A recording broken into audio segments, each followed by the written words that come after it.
Good evening, everyone, and welcome back to the WOR YouTube channel for a brand new season of WOR PC Tier 1. It has been 5 months since the conclusion of Season 16. We've skipped Season 17. We're back here for Season 18 here tonight at Brazil. It's going to be a fantastic race. My name is Dan Field, and once again, as always, I'm being joined by Nathan Richards. Nathan, how you doing tonight?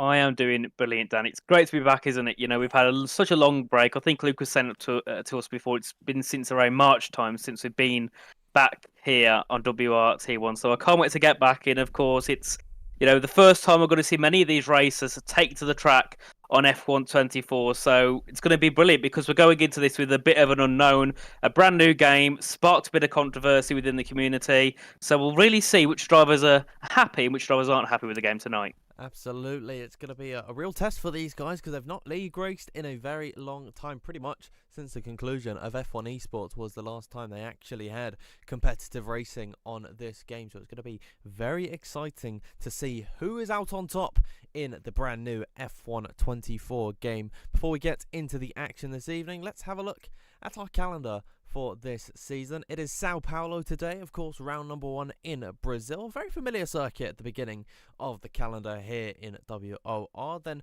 next week it will be at Qatar. Abu Dhabi is on the 18th of August for round number 3. Then we head to Texas the next week. September is kicked off by Great Britain at Silverstone.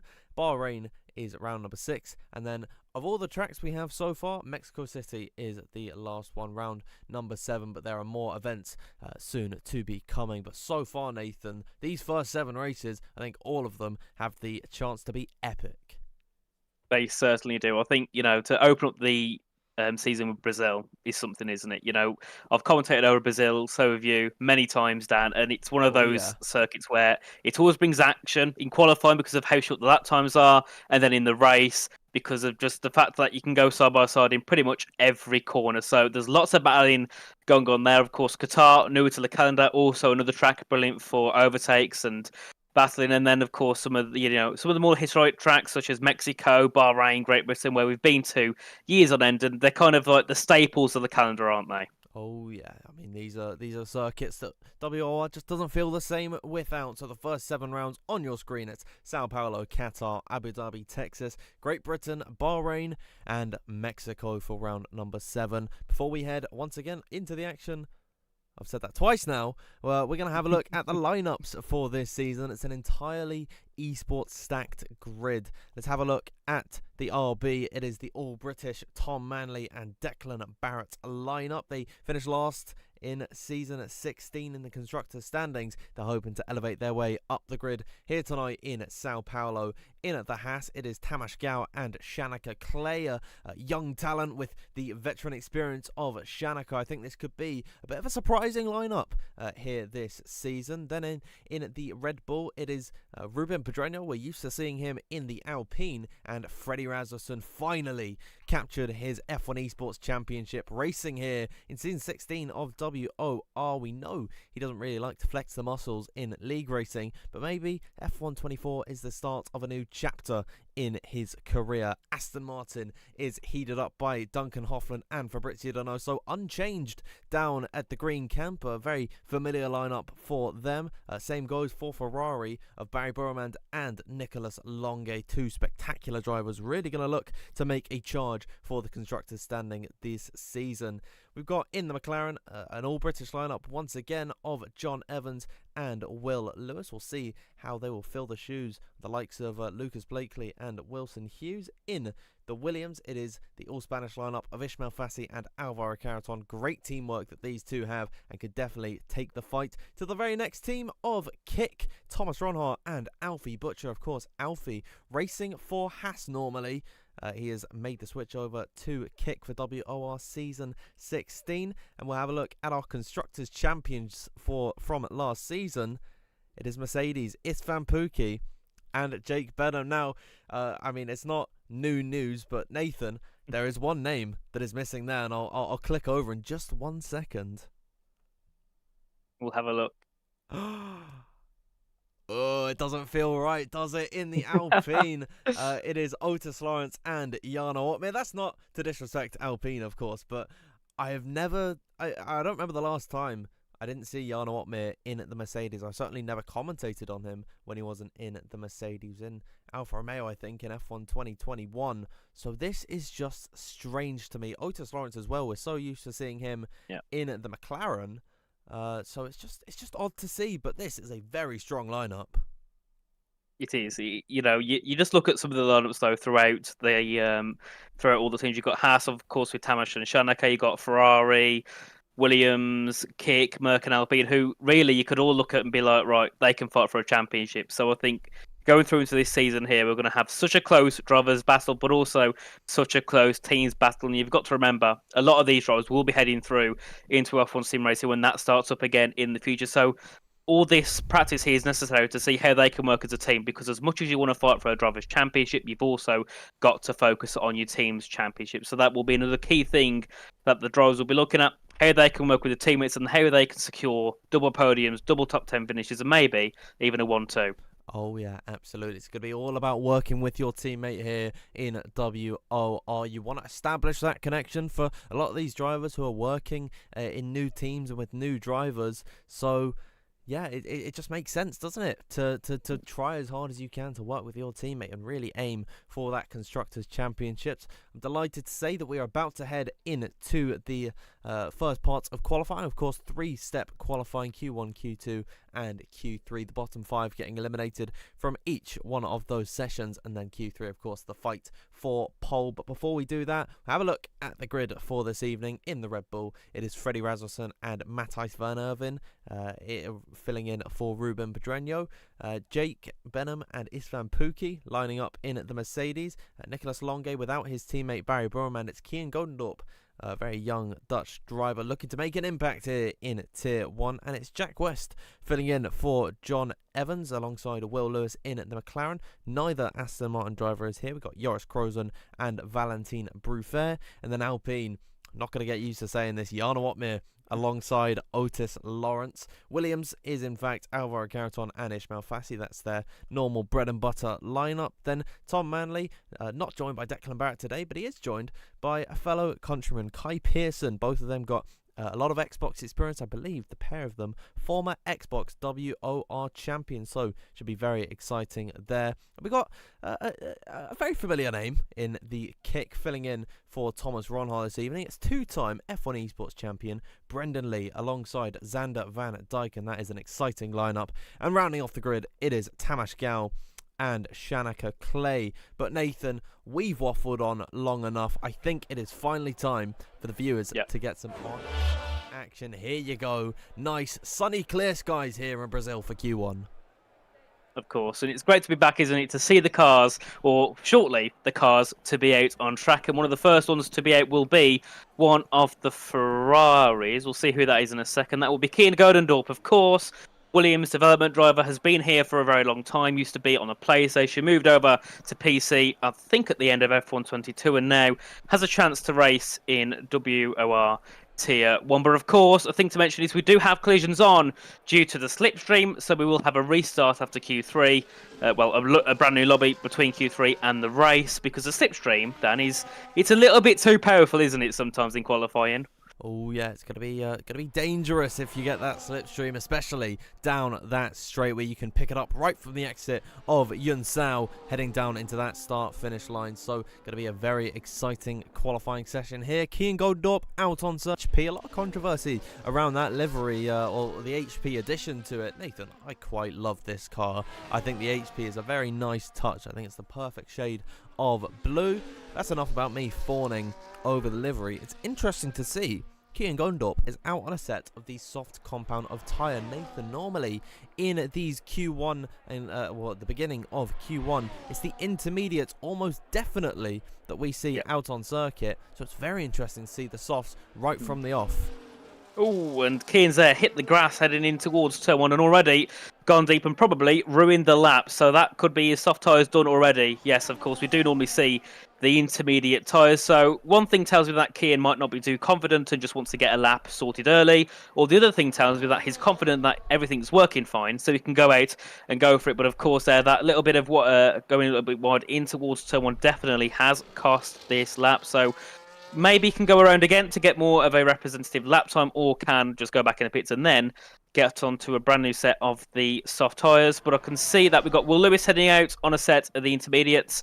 Currently in the McLaren car, we've got Kai Pearson, Otis Lawrence, Matthias Van Erven, all late on the circuit. And still, I'm looking at the leaderboard now. I can't get past seeing Yoda Opme and Otis Lawrence with the Alpine logo next to them. You just can't imagine it, can you? It's so weird. It doesn't feel right. It's going to feel even weirder when he's out on circuit. But Will Lewis will be the first one to bring us a proper lap time. Actually, let's have a look at Kian Gondorp, given that he is going to try and complete this lap. He'll come across the start-finish line. Apologies for some of the lag issues. I don't know why my Ethernet's playing up today, of all days. I mean, you said it right before the stream, Nathan. We're going to have some sort of issue here this evening. There's Will Lewis across the line with a 109.509.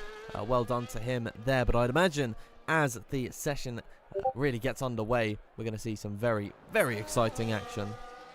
I'm sure we certainly will. As we can see, of course, there, Will Lewis going up to the top there with a 109.509. Otis Lawrence now going to be going back into the pit lane after having his intermediate tyre run. Then we can see Kai Pearson, who will complete his lap.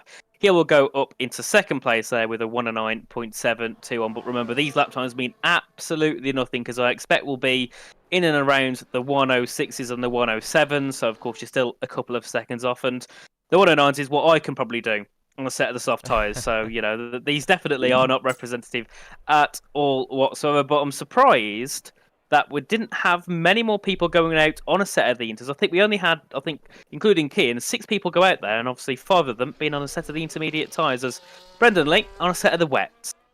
Yeah, Brendan Lee, interesting call for him to go on a wet set of the tyres. I'd imagine most drivers who are coming out on circuit. A nice lap, by the way, from Kian Gondorp, 106.972. Yeah, Brendan Lee, very, very interesting call from him here as he heads his way. I don't know what is up with these lag problems. He's in towards Pinarino. Let's ride on board with Brendan Lee. He takes us for a very slow outlap of this Interlagos circuit in towards Bico de Pato, one of the most tricky braking zones to get right along here. As Brendan Lee just crawling to a halt, really, as there's so much lag. This might be... No, this isn't my side of things, I'm pretty sure, Nathan. I'm getting it as well, yeah. Yeah, I think this might be... It could be Matthias Van Erven. He is our lobby host for this evening, but my Ethernet is actually fine. So, I mean, welcome to WOR PC Tier 1. If you haven't been here before, this is a very, very common occurrence. Hopefully, the lobby sorts itself out as we get further on. I'd say, Nathan, it's a good thing that all these problems so far are happening in Q1. Certainly. Get them out the way. Hopefully everything can fix itself, ready for when we go towards the end of Q1 and through towards Q2, 3, and then, of course, in towards the race. As we can see, Freddie Rasmussen head back into the pit lane, was giving us a great drift show as he was heading through that second sector. And then I believe now it won't be too long till we see some people head out onto circuit. Normally around that 10-9 minute mark is when we see the cars all hurdle out together. Even though there's a free track now and there's 12 minutes, they all go out at the exact same time, and we'll see all 20 of them probably head around the circuit. We'll see what they can all do. But of course, Kian Gondorp up there setting a time, of course, on the softs, a 106.972. So a decent banker for him. Of course, his Ferrari teammate for tonight, Nicolas Longuet, still yet to go out onto track, even on the intermediate tyres or the wet tyres, but I'm sure he should easily be able to get up towards the top of Q1. And just looking at the grid here, Dan, it's still, even though we've still got many reserves, it's still a very strong grid. So the exit to Q1 and Q2, we're certainly going to see some surprising ones. Oh yeah, absolutely. I mean, normally WOR Tier 1 is very unpredictable. With how qualifying can go. Lots of guys, they like to do their little last to first challenges or whatever, get the YouTube title. By the way, I've just fixed my microphone, so hopefully you can actually hear me properly. For some reason, it always just adjusts itself. But yeah, as I said previously, it's good that this is happening at the beginning of the stream rather than the race. But definitely, this is going to be a very, very exciting qualifying, especially due to the fact that they have already wasted 8 minutes and only Kian Gondorp has a representative lap time on the board. That means the stakes are going to be higher. That means you need that perfect lap. You have to get it on the 1 or the 2, depending on how many laps you actually go for. But this is going to be a very exciting qualifying session. Let us know, everyone in the live chat, who you think, a very early prediction, who you think is going to be taking pole position. Nathan, I'm already throwing it across to you. Who is going to be on pole? See, that normally, we've had a few races, we've been on the game for a while, so it's quite easy to have a prediction. But here, there's absolutely nothing to look at. I can't predict anything, but I think it's hard. I don't want to jinx anyone, but you know what? I'll go with the reigning esports champion. I'll go with Freddie Rasmussen. I know that he doesn't normally like to push too hard in league racing, but maybe tonight's the night for Freddie. As it says on your screen, just Fred, not Freddie Rasmussen, just Fred. Just Fred. For this evening, for some reason, he likes to go by Fred, but Iddydot. Or Iddydot. But I do remember that. Born to Iddydot, forced to Freddie Rasmussen. Poor guy. Never gets to really show his true colours here in WOR. We do have one driver finally coming out onto the circuit on a set of the soft compounder tyres. It is two-time F1 Esports World Champion Brendan Lee making his mark here this evening in that Kick Sauber. We'll see what he can do as he gets his outlap underway. Of course, and I think, the last couple of years definitely haven't been the best or anywhere near the peak of what Brendan has done in the past, but we'll see what he can do on this new game. Maybe this is where he could find all of his top level performance yet again, and maybe we'll see him fight for some victories or for some podiums as he just heads his way around that middle set at the moment. And we can see now many of the cars heading out onto circuit. Of course, we've got Jake Benham, Valentine Brufair, Xander Van Dyken, Shanaka Clay, Will Lewis, all heading out onto circuit to get underway with their Q1 laps. And I'm sure going through in towards this Q1 session now, you're going to get your first lap underway in a brand new game.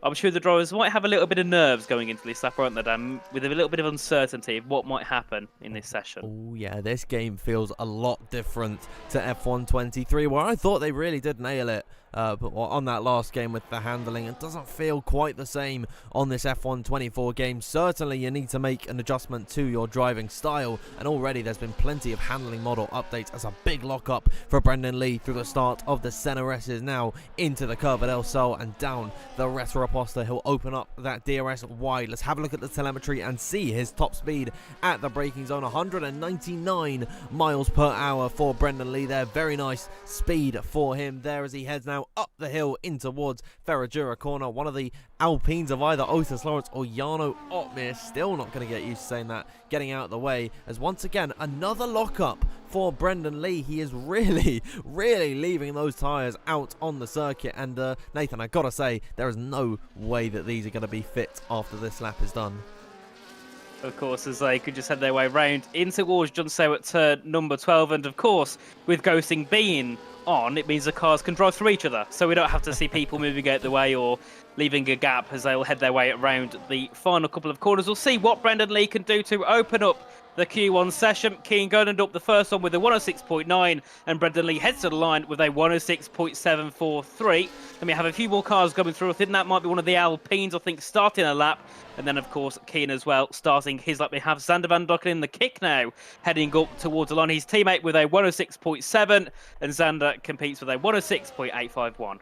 Yeah, 1-2 so far for Kick. Can Will Lewis disrupt the party? Indeed he can. Goes just 17,000 slower than Brendan Lee. And there's Jake Benham to the very top of the order with the first 1 minute 6.6 of the day. A spectacular time from him. What about one of the Red Bulls heading through now the final sector? That is Matthijs van Aven. Unfortunately invalid on that lap. I believe he is going once again. Let's have a look at the RB of Tom Manley. It's been he's a very consistent WOR runner. He gets himself into second position just behind Jake Benham at the minute as the laps come out thick and fast. Let's have a look at our F1 Esports champion Otis Lawrence to the line with a 106.5. What about Freddie Rasmussen as he comes across the line here? Goes third fastest for the time being, slotting just in behind Jake Benham. Very close start to qualifying, Nathan, and it has been excitement all throughout. Indeed it is, as Yorotmir goes up into 5th place there with a 106.651. We've still got a couple of cars to go to the line. Nicholas Longe has had an invalidation, so he won't complete that lap. He will continue on, but of course won't have a lap time set. We have Chanaka Clay in the Haas now, just heading through outer Juntsew up towards the line. His teammate Tamashka there, nearly on the brink of the elimination zone with a 106.886. What can his teammate do in the other Haas as he heads his way up towards the line, goes up into P6 there for Shanaka with a 106.676. So at the moment, after the first couple of runs in the drop zone, we have Valentine. Oh, no, that was someone going up towards the line and shot up towards the top, I think. Was that Matthias Van Erven there, Dan?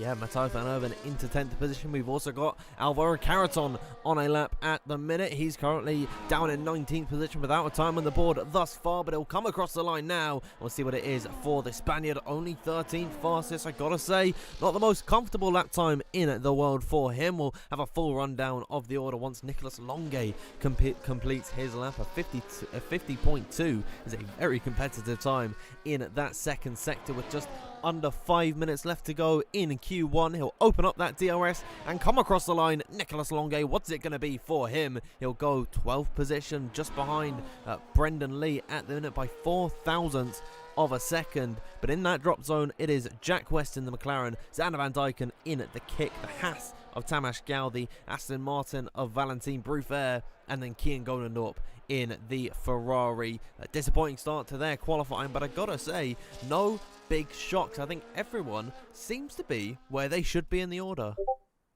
Of course, as we can just see most of them now head back towards the pit lane after completing their first laps. And of course, a big shame to see Kian Golendorp at the back of the grid after, I think this might be his first or maybe one of his only Tier 1 appearances so far. So of course, we'll like to see what he can do when he goes back out again. Of course, there's a little bit out of sync to the others going out right at the start of the Q1 session. And we can see now Alvaro Caraton head back into the pits in 14th place. Definitely a surprise for him being in 14th. And then, of course, Nicholas Longe in 12th, also heading back around to go back into the pits. But, of course, he did do 2 runs because one of them was an invalidation. So that could be why he was a little bit further back, as Otis Lawrence thinks he's done on a 106.568. And Brendan Lee, yet again, along with his teammate Xander Van Dyken, the first 2 to head out onto circuits to get probably, and I know will definitely be, their final laps in Q1. I'd say that top 7 at the minute, I think that they are all safe, but look at how many drivers are on a 1 minute 6.7 from 8th position of Joris Krozen. A very impressive qualifying so far from him. He is less than a 10th clear of, Kai Pearson actually, of Jack West in that drop zone. So less than a 10th, separating a very strong 8th position with being eliminated from qualifying. So no margin for error around this circuit. It's going to be a very exciting final ride as Brendan Lee will kick us off. He'll open up that DRS, kick the ERS into another gear. In 11th position at the minute. He's certainly not out of the forest, but he has got away. He's got this lap. 2 minute 40 to go. We'll see what Brendan Lee can do. We'll see what he could do on this lap. Of course, if he does have an invalidation here, he should have time to go again, but surely he will want to get everything done on this lap alone. Heading now down the Reta Raposta in towards the Decido de Lago at turn number 4. He's up by 26 thousandths in that first sector, so a decent run so far here from Brendan Lee, considering the first sector is generally just one corner or one braking zone before you get full on the throttle. Heading round now in towards turn 6 and turn 7. Shift down a gear and go flat out as you head your way now in towards the middle sector, where you tend to gain the most time on your lap. So this is where you want to perfect, if you want to perfect any part of this lap.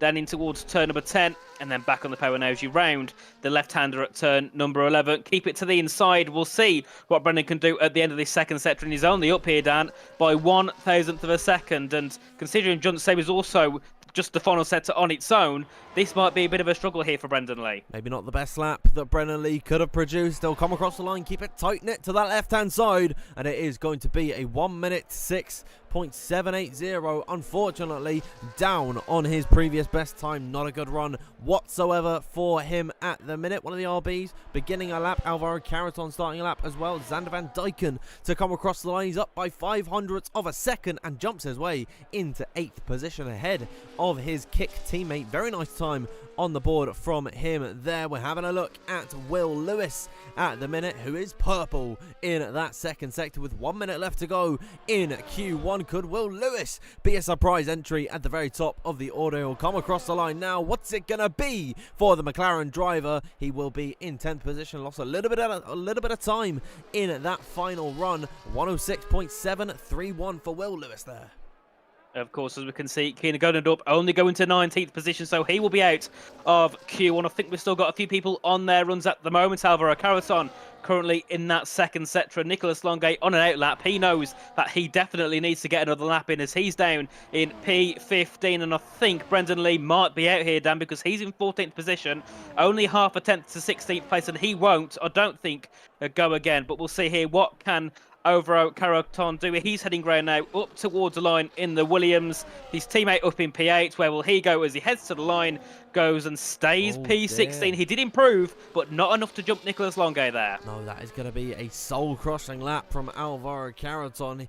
He's not going to see the next session of qualifying. Here's Jack West to salvage his Q1. Unfortunately, will not be doing anything of the sort. Will be remaining in P17. Actually, he jumped up ahead of Kai Pearson, to be fair to him, but a 1 minute 779, not going to be a good enough time for him whatsoever. Kian Goldendorp invalid on his lap. Valentin Bruffer to the line and just about squeezes his way into the next session for the time being. Nicholas Longay is on a run at the minute and improving by 0.02 of a second. The gap between himself and Valentin Bruffer is just 1,000th of a second. So Nicholas Longay, he needs this time. He needs it dearly. He'll come across the line now, and I believe he is going to get himself safely into the next part of qualifying, jumping from 16th all the way into 8th position. Istvan Pukki comes across the line there with a 1 minute 6.605, the exact same lap time as his teammate.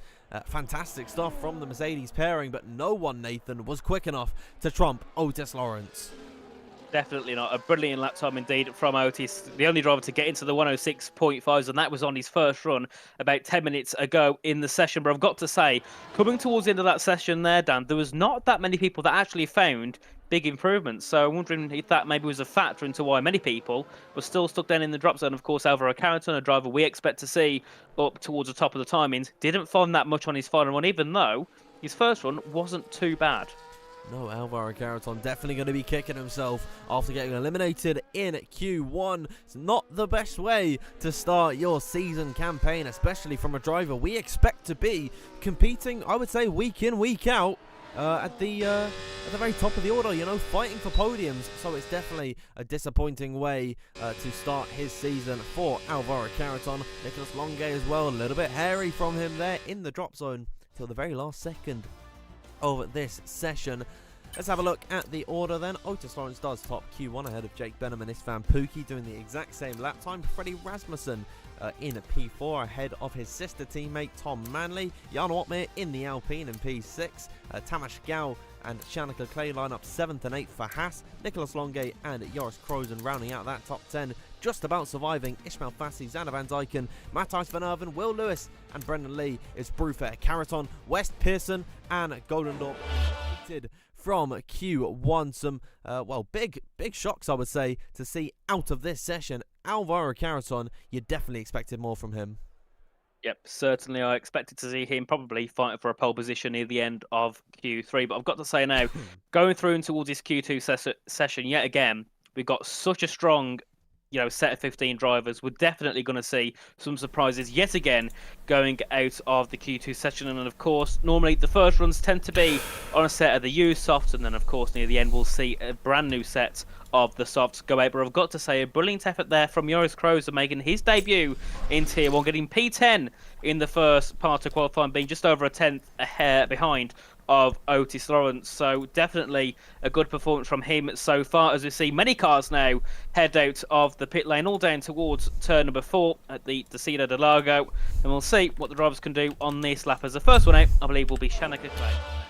Shanika Clay is indeed the first man out on circuit. See what he can do here this evening. It was a decent Q1 for him. As apologies, I can't unpause the game for whatever reason. What is happening here? This game, there we go. Back in, Shanika Clay indeed. First man out on circuit. He's being followed by a big gaggle of cars. I finally fixed my microphone, so please do let me know if my levels are actually proper now. I don't know why this is continually being an issue. For some reason, in the sound control panel, Nathan, it just lowers itself, and I had a little look. It was set to 45 out of 100, so no idea why that was the case, but hopefully it all sounds good for you wonderful viewers at home. Shanika Clay gets his lap underway. Nathan, it's very common to see that these runs are on a scrub set of tyres just to get a benchmark on the board and give yourself that psychological advantage for when you strap on a fresh set of soft compounder tyres to really attempt your lap. You'll see just in the corner of your eye that green delta that you know you're improving on your previous best.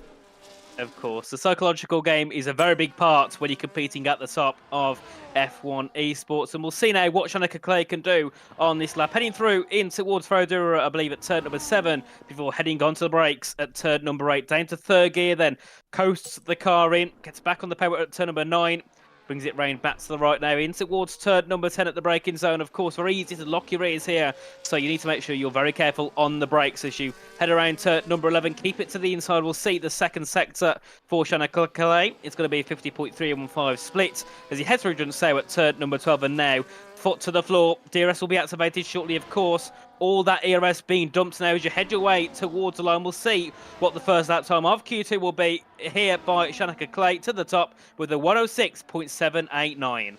Yeah, sensational stuff from Shanika Clay there to get his lap on the board. He's quickest out of all the runs that we've seen so far, but yeah, these are not representative lap times. You know what? Okay, never mind, mate.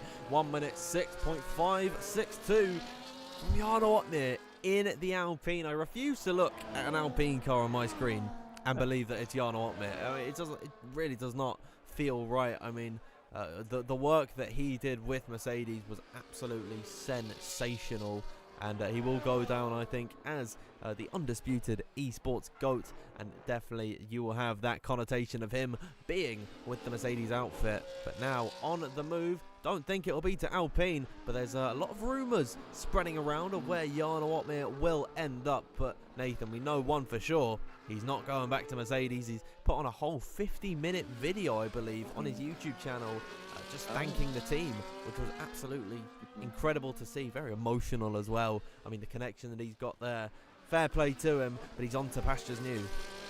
Of course, and well, I'm sure it won't be too long before we find out where he will go. And there's a couple of teams that are rumoured, but of course, nothing's really that concrete just yet. We'll have to wait a little bit longer before we can see where Jarno Otner will race for in the next season of F1 Sim Racing. But yet again, just looking at the grid at the moment here, Joris Krozen in third place again, doing absolutely brilliant in the Aston Martin seat at the moment, as we can see a few more cars coming through as well, with Lewis heading back in towards the pit lane. Then, of course, further back, Freddie Rasmussen. I'm going to see if he's on a lap. No, he's not. He had a 17.2 in the first sector, a 51.4. So definitely not on a lap. He's going to head back into the pits or go for his run now. But he's only got 30% of battery. So I can't see Freddie starting a lap with such little battery as he heads back into the pits. And that will be his, well, first run of Q2 over. So yet again, a little bit spread out. 4/10 separate Jarno Otner and Tom Manley. Of course, those being the ones that have set a time in Q2. Of course, many of those probably around Otis Lawrence down have all gone out on a set of the used soft, and then some of those ahead on a newer set of the soft tyres. But of course, so far, Freddie Rasmussen, Istvan Pukki, Tom Manley, Ishmael Fassi and Brendan Lee being in the drop zone, definitely a bit of, well, I think all of them there are a surprise. Yeah, well, we're going to see at some point, in the very near future, I think, when everyone gets their fresh set of tyres fitted onto their cars. It's Shanika Clay, once again, the first man out of the garage. He's sitting in 5th position. None of these lap times really are representative, so I think really no one is going to be safe at this point in qualifying. Jarno Otner certainly stamping his authority early on in Q2. And I'm looking at my other monitor, by the way. I can see the microphone turning itself down. Why does this happen? I have no idea. If anyone can please help me, because my microphone just keeps lowering its volume. Please let me know. I'm doing it in the sound control panel, and it's just not working for me. It really isn't. Looks never on your side, is it, Dan? You know, It's really we've been not. together commentating for over a year now, and every stream, your PC or the game has to do something to you which is negative. You know, you're never going to beat the look, are you? No, it's and it's not cheap equipment like Big C, Big C tuning into a WOR stream. That is rich. I mean, it's not cheap equipment. It's a very nice microphone that I've got here. For some reason, it likes to just change. I think it's maybe because I shout a bit too loud at some point, and so it automatically adjusts that. So I'll fix that in between Q2 and Q3. Shanika Clay has got his lap underway, by the way. He'll open up that DRS and head down in towards turn number 4. Of course, we'll see here what Shanika Clay can do. Of course, up by 37 thousandths on his previous run. So definitely on a nice improvement through that first sector as he heads his way up towards turn 6 and turn number 7. Currently in P5 on a 106.789. So, of course, only a couple tenths off Jana Watme, and I presume that Shanika Clay would have been on the set of the Usoft last time around as he heads his way down towards turn number 10. Of course, with that hot lap mode on, the ERS on this game being a lot different to in previous games, especially in F123 and F122. So you've got to be a little bit more up to date with how you use your ERS. As Shanika Clay there goes purple in the second sector, and he's up by just shy of 0.2 of a second here. So looking to pop himself up into around second place. We'll see what Shanika Clay can do. Heading up towards the line. Where will he go? Goes up into second place there with a 106.619, as we can see. I believe a few more cars on their laps. We've got Brendan Lee with a 50.1, splitting first and second sector. He goes up to the line and goes up into second there, just 4 thousandths behind Jana Watme. And as we can see, a few more cars heading across the line. Yep, we've got Istvan Pukki just beginning a lap time at the minute. One of the McLarens, the lone McLaren in this session of Will Lewis, is about to cross the line. He's up by almost 0.2 of a second and will go to the very top of the timing sheet, a 1 minute 0.654. 1 minute. I can't count, honestly. I'm a bit washed up. It's been a while since I've commentated, so you will all have to bear with me just a little bit. Here's Xander Van Dijk into the line, and that is not a push lap. I believe he's going for a timed run now. One of the RBs of Tom Manley, also the lone RB in this session. He came across the line with invalid lap time. There's Nicholas Longe right to the top of the timing sheet. A 1 minute, okay, never mind, 1 minute 6.472 for Otis Lawrence. The pair of these are dominating Q2 as it stands. They are indeed, and I'm sure when I looked at Tom Manley's time, he would have set a 0.415, so it would have been a superb lap there from Tom Manley, but unfortunately it won't be for him, as I believe that was Jana Watme across it. No, it wouldn't have been. It would have been someone else in a dark blue car. As we can see, Freddie Rasmussen go up into second place with a 106.477, and Jana Watme to the top with a 106.454, and Istvan Pukki separating the two Alpines with a 106.468. So we can see there, Dan, the top 5 separated by what? 0.03 of a whole second there. This could be a superb ending to the Q2 session. Yeah, we don't typically sing the praises of Jana Watme's qualifying, but fair play to him. He's done very, very well thus far. He's got himself into that P1 position, but he is being hounded by Istvan Pukki in his old seat. Of course, a 1 minute 6.468 for Pukki. So we'll have a little look at the gap to the leader. Oh my God, Jake Benham has just come across the line and done the exact same lap time. I didn't even notice that. Well, okay, it's very close to the exact same lap time. 1,000 slower than his former teammate. I'd imagine there's no love lost between the pair of these two. I don't think any fallout happened at the Mercedes camp. But Jana Watme very close to his former teammate now. Yep. These lap times are absolutely mental. So consistent, aren't they, these drivers, all at the top and all producing such similar lap times, and that really does put pressure on anyone. I don't think anyone here can stay in. I think they've all got to go out again, because you can see there, of course, Joost Krozen in P9, only a 10.5 back from Jana Watme. So I think pretty much everyone will need to go again to get a final run in Q2 because of how close the times are. And remember, some of those near the back there, Ishmael Fassi, Tamas Gal, Xander Van Dijk and Tom Manley all had invalidated runs on new tyres, so they would have also been near into that top 5. So it could certainly be a brilliant ending to Q2 and will definitely be an upset for a few people, because so far during Q1, during Q2, every driver here has shown they should be at the top and shown that they can fight for that pole position spot. Oh yeah, I mean, I really cannot predict it at all at the minute. Jarno Ottmer is still the quickest. Of course, no more lap times have been posted from any driver, but with just about 4 minutes left to go in at this qualifying session, the 5 drivers in the drop zone: Matthijs van Erven, Ismail Fassi, Tamas Gal, Xander Van Dijken and Tom Manley. I gotta say, Nathan, we already lost one of the Williams. We could lose another here. Certainly, and yet again would be an even bigger surprise to see both of them out before the top 10 Q3 session. Of course, Ismail Fassi scoring podiums last season in the F1 Sim Racing Championship and just being an all-round brilliant driver. So definitely will be a big surprise to see him out of the Q2 session. And Jarno Ottmer does think he will be safe with that 0.454. And we'll see who else goes out there. We can see Brendan Lee yet again choosing to go out first. Brendan Lee's got a thing so far on this new game of going out first before anyone else has and setting his lap time. And so far, it's working decently well for him in P8. Currently not at too much risk from being in that drop zone. Of course, his teammate Xander Van Dijken following him out of the pit lane. And then we've got Will Lewis and the 2 Hasses, Shaneka Clay and Tamas Gal. Yet again, Dan, that would also be a surprise to see both Tamas and Shaneka out. But then again, we can say that for every single team, because the grid is so close and the teams are just a level above, aren't they, from some of the ones we had last season? Oh yeah, I mean, I just love the connection that a lot of these guys have. I'm literally looking...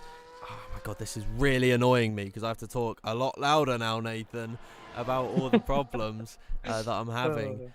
2.5 minutes left to go in this session. I just got to go very close and very loud to my microphone. Brendan Lee getting his lap underway. We'll ride on board with him through the centre. Essence is really got to get the power down as early as possible. Hug that inside left curve through the curve at El Sol and open up the DRS, heading down this back straight in towards turn number 4 at Desida del Lago. One of the best overtaking opportunities that you are going to have so far this evening along this lap. Istvan Pukki and Jarno Ottmer, the pair of them retiring from this session. They believe that they are safe, Nathan. I gotta say, on their lap times, very, very strong. But Brendan Lee on a 106.5, maybe not the best time at the minute, and he is finding an ever so slight improvement in sector 1. He's about to come now through Magulio to complete the second sector here. We'll see what it is for Brendan Lee. It is going to be an improvement of almost a tenth of a second. It's a very promising lap time from Brendan Lee here. We'll see what he can do.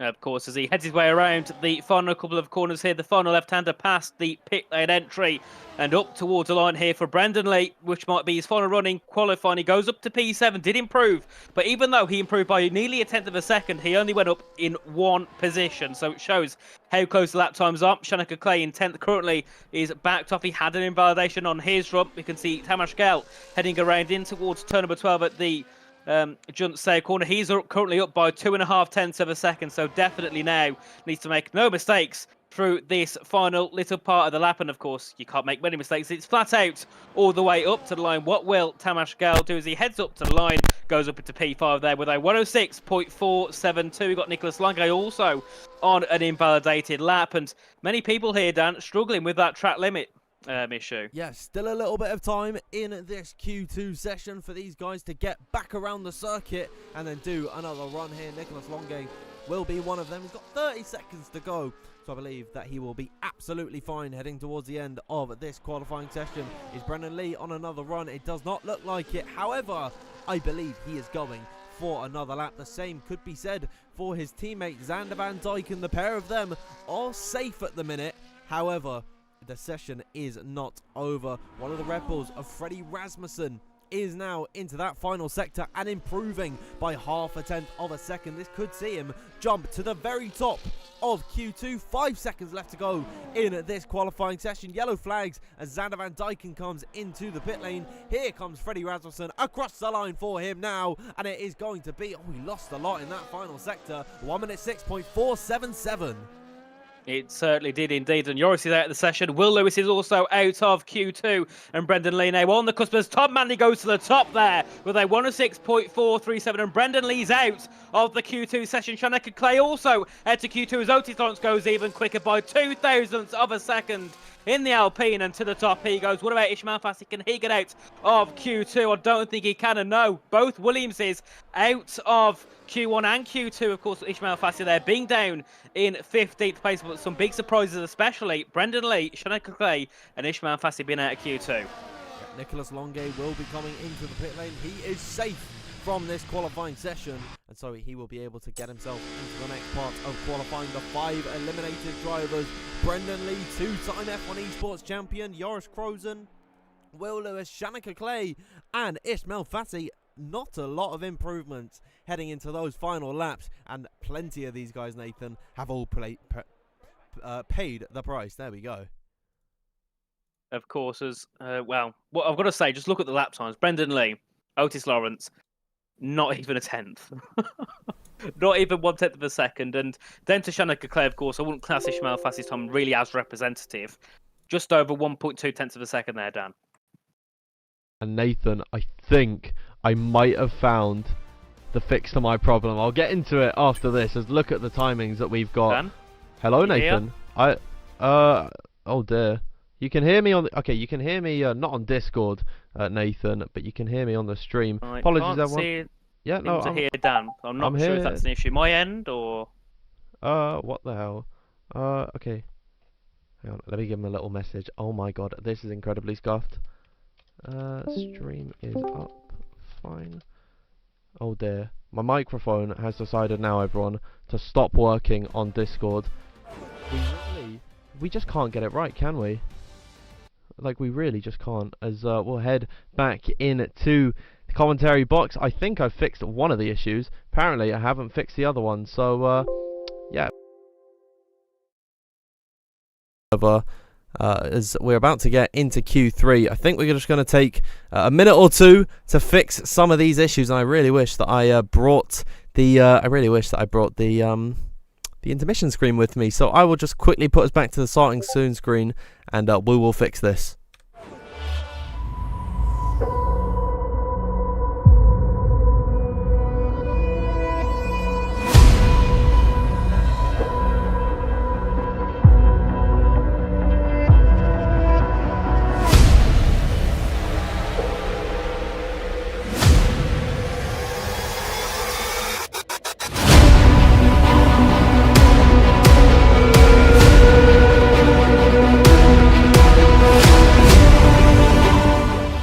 We're back on, everyone. We are finally back on. Please, just no more problems for once this evening. I've had enough of it. I'm sick of it, Nathan. And honestly, I don't know who to blame. Anyone but myself, really. Unfortunately, I do apologise, everyone. Very rusty to the streaming here this season. But I think my microphone should finally be fixed. I think what it was, Nathan, was that F1 was adjusting my microphone for me. Because, of course, it's got the in-game feature. And I think it was changing it for me because I was shouting too much for the game to actually handle. So it lowered the volume for me. You can hear me now on the stream and on Discord. We're finally up and running. And I got to say, at the perfect time, because Q3 is underway and Jan Ortmir is on his outlap. Of course, we got there in the end, and we're there for the perfect moment because Jan Ortmir now is just about to start his first lap of the Q3 session and the first lap of the Q3 session as he heads his way down towards the first braking zone, and still looks very odd seeing Jan Ortmir in an Alpine car as he heads his way through the centre as he's around turn number 3, the Curva de Sol, and then of course down the Retro in towards the Decido de Largo, and we'll see what he can do in the first sector there, a 16.736 as he heads his way around turn 5 down, and we'll see what can happen. But of course, everyone, let us know in the live chat who you reckon will take pole position. And Dan, you asked me earlier, I said Freddie Rasmussen. Who are you going with? Oh, I just realised I never actually answered that question. I'm going to go with Otis Lawrence. He was very quick in Q1 and Q2. I think it's a very safe bet here, but I'm just going to ease myself back into the season. Unfortunately, there's no Will Lewis in this final session, so I can't predict him for pole position. But yeah, I'm going to go with Otis Lawrence, the teammate of Jarno Opmeer, who's in that final sector now, a 50.0 in Sector 1 and 2. We'll see what he can do as now he comes across the line, opening up that DRS, keeping it very tight-knit to the left-hand side. What's it going to be for Jarno Opmeer? A 1 minute 6.385. That is the time to beat. Otis Lawrence way off the mark by 6/10 of a second. It's Van Pookie splitting the pair of them in his Mercedes. Yeah, as more times come across the board, Jarno Opmeer looks to be the man to beat at the minute. Tamas Gal comes across the line in third position, just 200 slower than is Van Pookie. And it seems like those are the only 5 times we are going to see for the time being. Jake Benham is on a lap, Nathan. Yeah, of course, and well, so far, Jarno Opmeer is on pole by 2.5 of a second. Of course, I think many people are on a set of the used soft rather than the new soft, but certainly a brilliant lap time there from Jarno Opmeer. The first lap into the 106.3s as we can see Jake Benham heading around the middle sector, and I'm not sure if he's on a lap time. I think he might be there. We'll keep on board with Jake for now as he heads round in towards turn 10, and yep, I don't think he's on a lap now, so I think Dan, he might just be going around to get prepared for a lap because he's got his ERS nearly full heading in towards Shunsao. Yeah, 57.440. If this was a lap for Jake Benham, I would question why he's in this tier. First and foremost, that would be 7 seconds off the pace. It is a valid time, so he is actually going to get himself... no, he's going to come back into the pit lanes. Okay, never mind. Jake Benham into the pits, and we do have Zander Van Dijken on his outlap, the lone driver on the track. However, there's an RB of Tom Manley and then the Ferrari of Nicholas Longate also coming out onto the circuit. But as it stands, Zander Van Dijken has got all the space in the world. And thank you once again, everyone, for tuning in this evening. We've got 1,000 live viewers at the minute. Very much appreciated. If you haven't already, make sure you subscribe to the WOR YouTube channel and hit that like button as well for Zander Van Dijken getting his lap underway. Of course, as he heads down towards turn 1 in the kick, Sabre car, of course, only one of them in this session after Brandon Lee got knocked out by only a few hundredths of a second. But we'll see what Zander Van Dijken can do in the other kick car. Heading down towards turn 1, in towards the center S as he goes. And so far, so clean. Round turn number 2 at the Curva de Sol, as you, of course, head down this long straight with the DRS in towards the Decido de Largo, and where we'll see Sector 1 conclude. It will be a 16.688 there from Zander Van Dijken. And if I remember correctly, that is a little bit quicker than what Jarno Opmeer did in that first sector here. So we'll see if this second sector is really the one that makes a difference as he goes a little bit wide hanging through in towards Farajura, down towards the brakes at turns 8 and then back to turn 9 as he heads his way around, back on the power up in towards turn number 10 at the braking zone, Dan. So far, looking decent here for Zander Van Dijken, but many others now either on a lap or on their out laps. Yeah, Zander Van Dijken actually looking pretty damn strong on this run. He's purple in Sector 1 and 2. Granted, this is normally a bit scuffed when it comes to the track map. It's been like this for years, so do take those purples with a very large pinch of salt as Zander Van Dijken will open up that DRS and come across the line. Could have kept it a little bit tighter knit to the inside, and yeah, no, that is not a very good lap time from him. 1 minute 7.362 from him. That might have been a mistake in that final sector that undid that lap for him. Very unfortunate that his run is going to end that way. Nicholas Longay is out on circuit. He will be the next one to put us across the line with a lap time on the board. Currently without a time recorded at the minute. He'll open up his DRS on the back of his beautiful Ferrari car as he'll come across the line now, and he will go into P2 on the front row of the grid. Tom Manley immediately displacing Nicholas Longay. He'll go onto provisional pole. Of course, there's Freddie Rasmussen also with the decent middle sector heading up towards the line now in. The Red Bull goes up into third place to the 106.435, and I think we still have a few more drivers on their laps. We've got Van Pookie heading through in that middle sector along with, I think, Otis Lawrence. No, he's in the first sector, so that must be Jarno Opmeer heading through in the Alpine. But keeping on board here with Van Pookie now as he heads his way around in towards turn number 11, currently on a 106.625. His middle sector split will be a 49.923. That is looking very quick here so far for Van Pookie. A little bit quicker than what Freddie Rasmussen did in that first and second sector combined as he now opens up the DRS on that Mercedes, heads up towards the line. What will it be for Van Pookie? Jarno Opmeer goes to the top with a 106.248, and Van Pookie into third with a 106.248. 0.363. You know what, Mir? Seemingly a cut above the rest at the minute. A fantastic lap time from the Alpine driver. Tom Manley will be coming back into the pit lane. Who is on a lap? I believe Otis Lawrence is about to come across the line and set a lap on the board. What's it going to be? His teammate is on provisional pole. Will it be a 1-2 for Alpine? Indeed it will. And one of the finest margins you will ever see here in WOR. It is just 2 thousandths separating the two Alpines at the top of the order. They had a very low standing in season 16, and if they continue like they've started here in qualifying, then the Alpine team are going to be in for a fantastic season of WOR racing. But of course, qualifying is half of the job. However, Nathan, we know Jan Ortmir, he's not the best qualifier on the grid, but his race pace is undeniable. If he is setting pole times here this evening, I fear for what's coming in the race. Of course, and I think that is something that Jano has struggled with for years, isn't it? The quali, and now he's on pole by a decent chunk to, most of the grid, of course. Otis Lawrence being there just 2 thousandths back, but yet again, Otis has always been good in qualifying. So for Jano now to be on pole position in a brand new car, definitely is showing good signs for the new era of Jarno Opmeer. Of course, a 3-time champion here in WOR T1, and we'll see if he can make it 4. And I believe, if I'm correct, Dan, he's the only one to have won 2, isn't he? At least two or more. I believe so, yes, certainly on the PC side of things. I think there have been champions that have won on Xbox and then come over to PC and then won. I think Jake Benham might have been one of them. But yes, yep. Jarno Opmeer is the only driver to have won multiple WOR PC Tier 1 championships. So Jarno Opmeer really is the king of this league. Xander Van Dyken is about to get his lap underway. Let us know, everyone, in the live chat who you think is going to be taking pole position in this one, and what lap time do you think it is? We'll give you a little shout out if you get a very close time or you get your prediction absolutely right. I myself have gone for Otis Lawrence.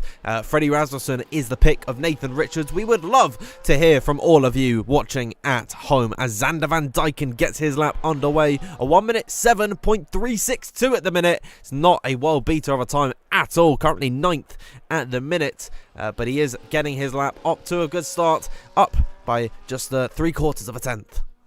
Of course, a decent first sector there for Xander Van Dyken into the 16.6s as he heads his way through in towards that middle sector now in the kick Sauber, down on the brakes in towards turn number 8, and then of course back to the left, coast the car around, then you can of course just apply the throttle really quickly down towards turn number 10 where you'll meet yet again another braking zone. Down the gears, of course, try not to lock the rears as you head your way into the braking zones, and then of course back on the power around turn number 11 to end the middle sector here, up by 6/10 so far for Xander Van Dyken of 49.9, looking very nice so far now as he heads his way around the final couple of corners up towards the line, and I think this might be the final run here for Xander Van Dyken. What can he achieve up to the line in the kick, and he goes up into 5th place with a 106.388 as we can see Nicholas Longo there lifting off in towards sector 1, so he might be going for 2 runs here then, I think. So that could be something which is quite interesting towards the end of the session, the fact that some drivers can do 2 runs and some can only do 1. Yeah, and I think Xander Van Dyken is actually going to do a cool-down lap here and then go again for a lap. We are watching Tamas Gao at the minute. I saw lots of support from him earlier on in the stream. Let us know if you're a fan of Tamas in the Haas. He's coming across the line now, opening up that DRS up by about 0.2 of a second on his previous best time to come across the line. What's it going to be? It's P3 at the minute for him, just behind the 2 Alpines of Jarno Opmeer and Otis Lawrence. We are really now into crunch time here. Matthijs van Erven has just come across the line and put his car in to 7th. Here's Jake Benham up next to come across the line. His teammate Istvan Pukki in P5 at the minute. I think Jake is getting his lap underway, but Nicholas Longe right behind him, also starting his run here. One of the Alpines of Otis Lawrence getting his lap underway. So Nathan, now here are the final runs of everyone. Xander Van Dyken into the pit lane. Freddie Rasmussen in the final sector now, up by about, he's down ever so slightly by 8 thousandths of a second. It is salvageable for Freddie Rasmussen. It's been a bit of a dismal Q3 for him at the minute. He really has been nowhere near the front where Jarno Opmeer and Otis Lawrence, his real rivals on this grid, I would say, are. He'll come across the line now and it's only P7 at the very best for him. Jarno Opmeer up towards the line, does not find an improvement on his previous best best lap, but that is still fantastic lap time from him there. Istvan Pukki will be the next one to come across the line. He's finding a very decent improvement at the minute. Goes into 106's 0.2s, but not enough to beat either Jan Watmere or Otis Lawrence. Matthijs van Erven is in the final sector now. He's invalidated on his run. Tamas Gao into the pit lane, which means we got to put our focus on Nicholas Longe and Jake Benham. Jake will be the first to come across the line out of the pair of them, and it's going to be P5 for him. Nicholas Longe into P3. Otis Lawrence pulls into the pit lane. It's an uneventful end to Q3, but it is Jana Watmere on pole position, Nathan.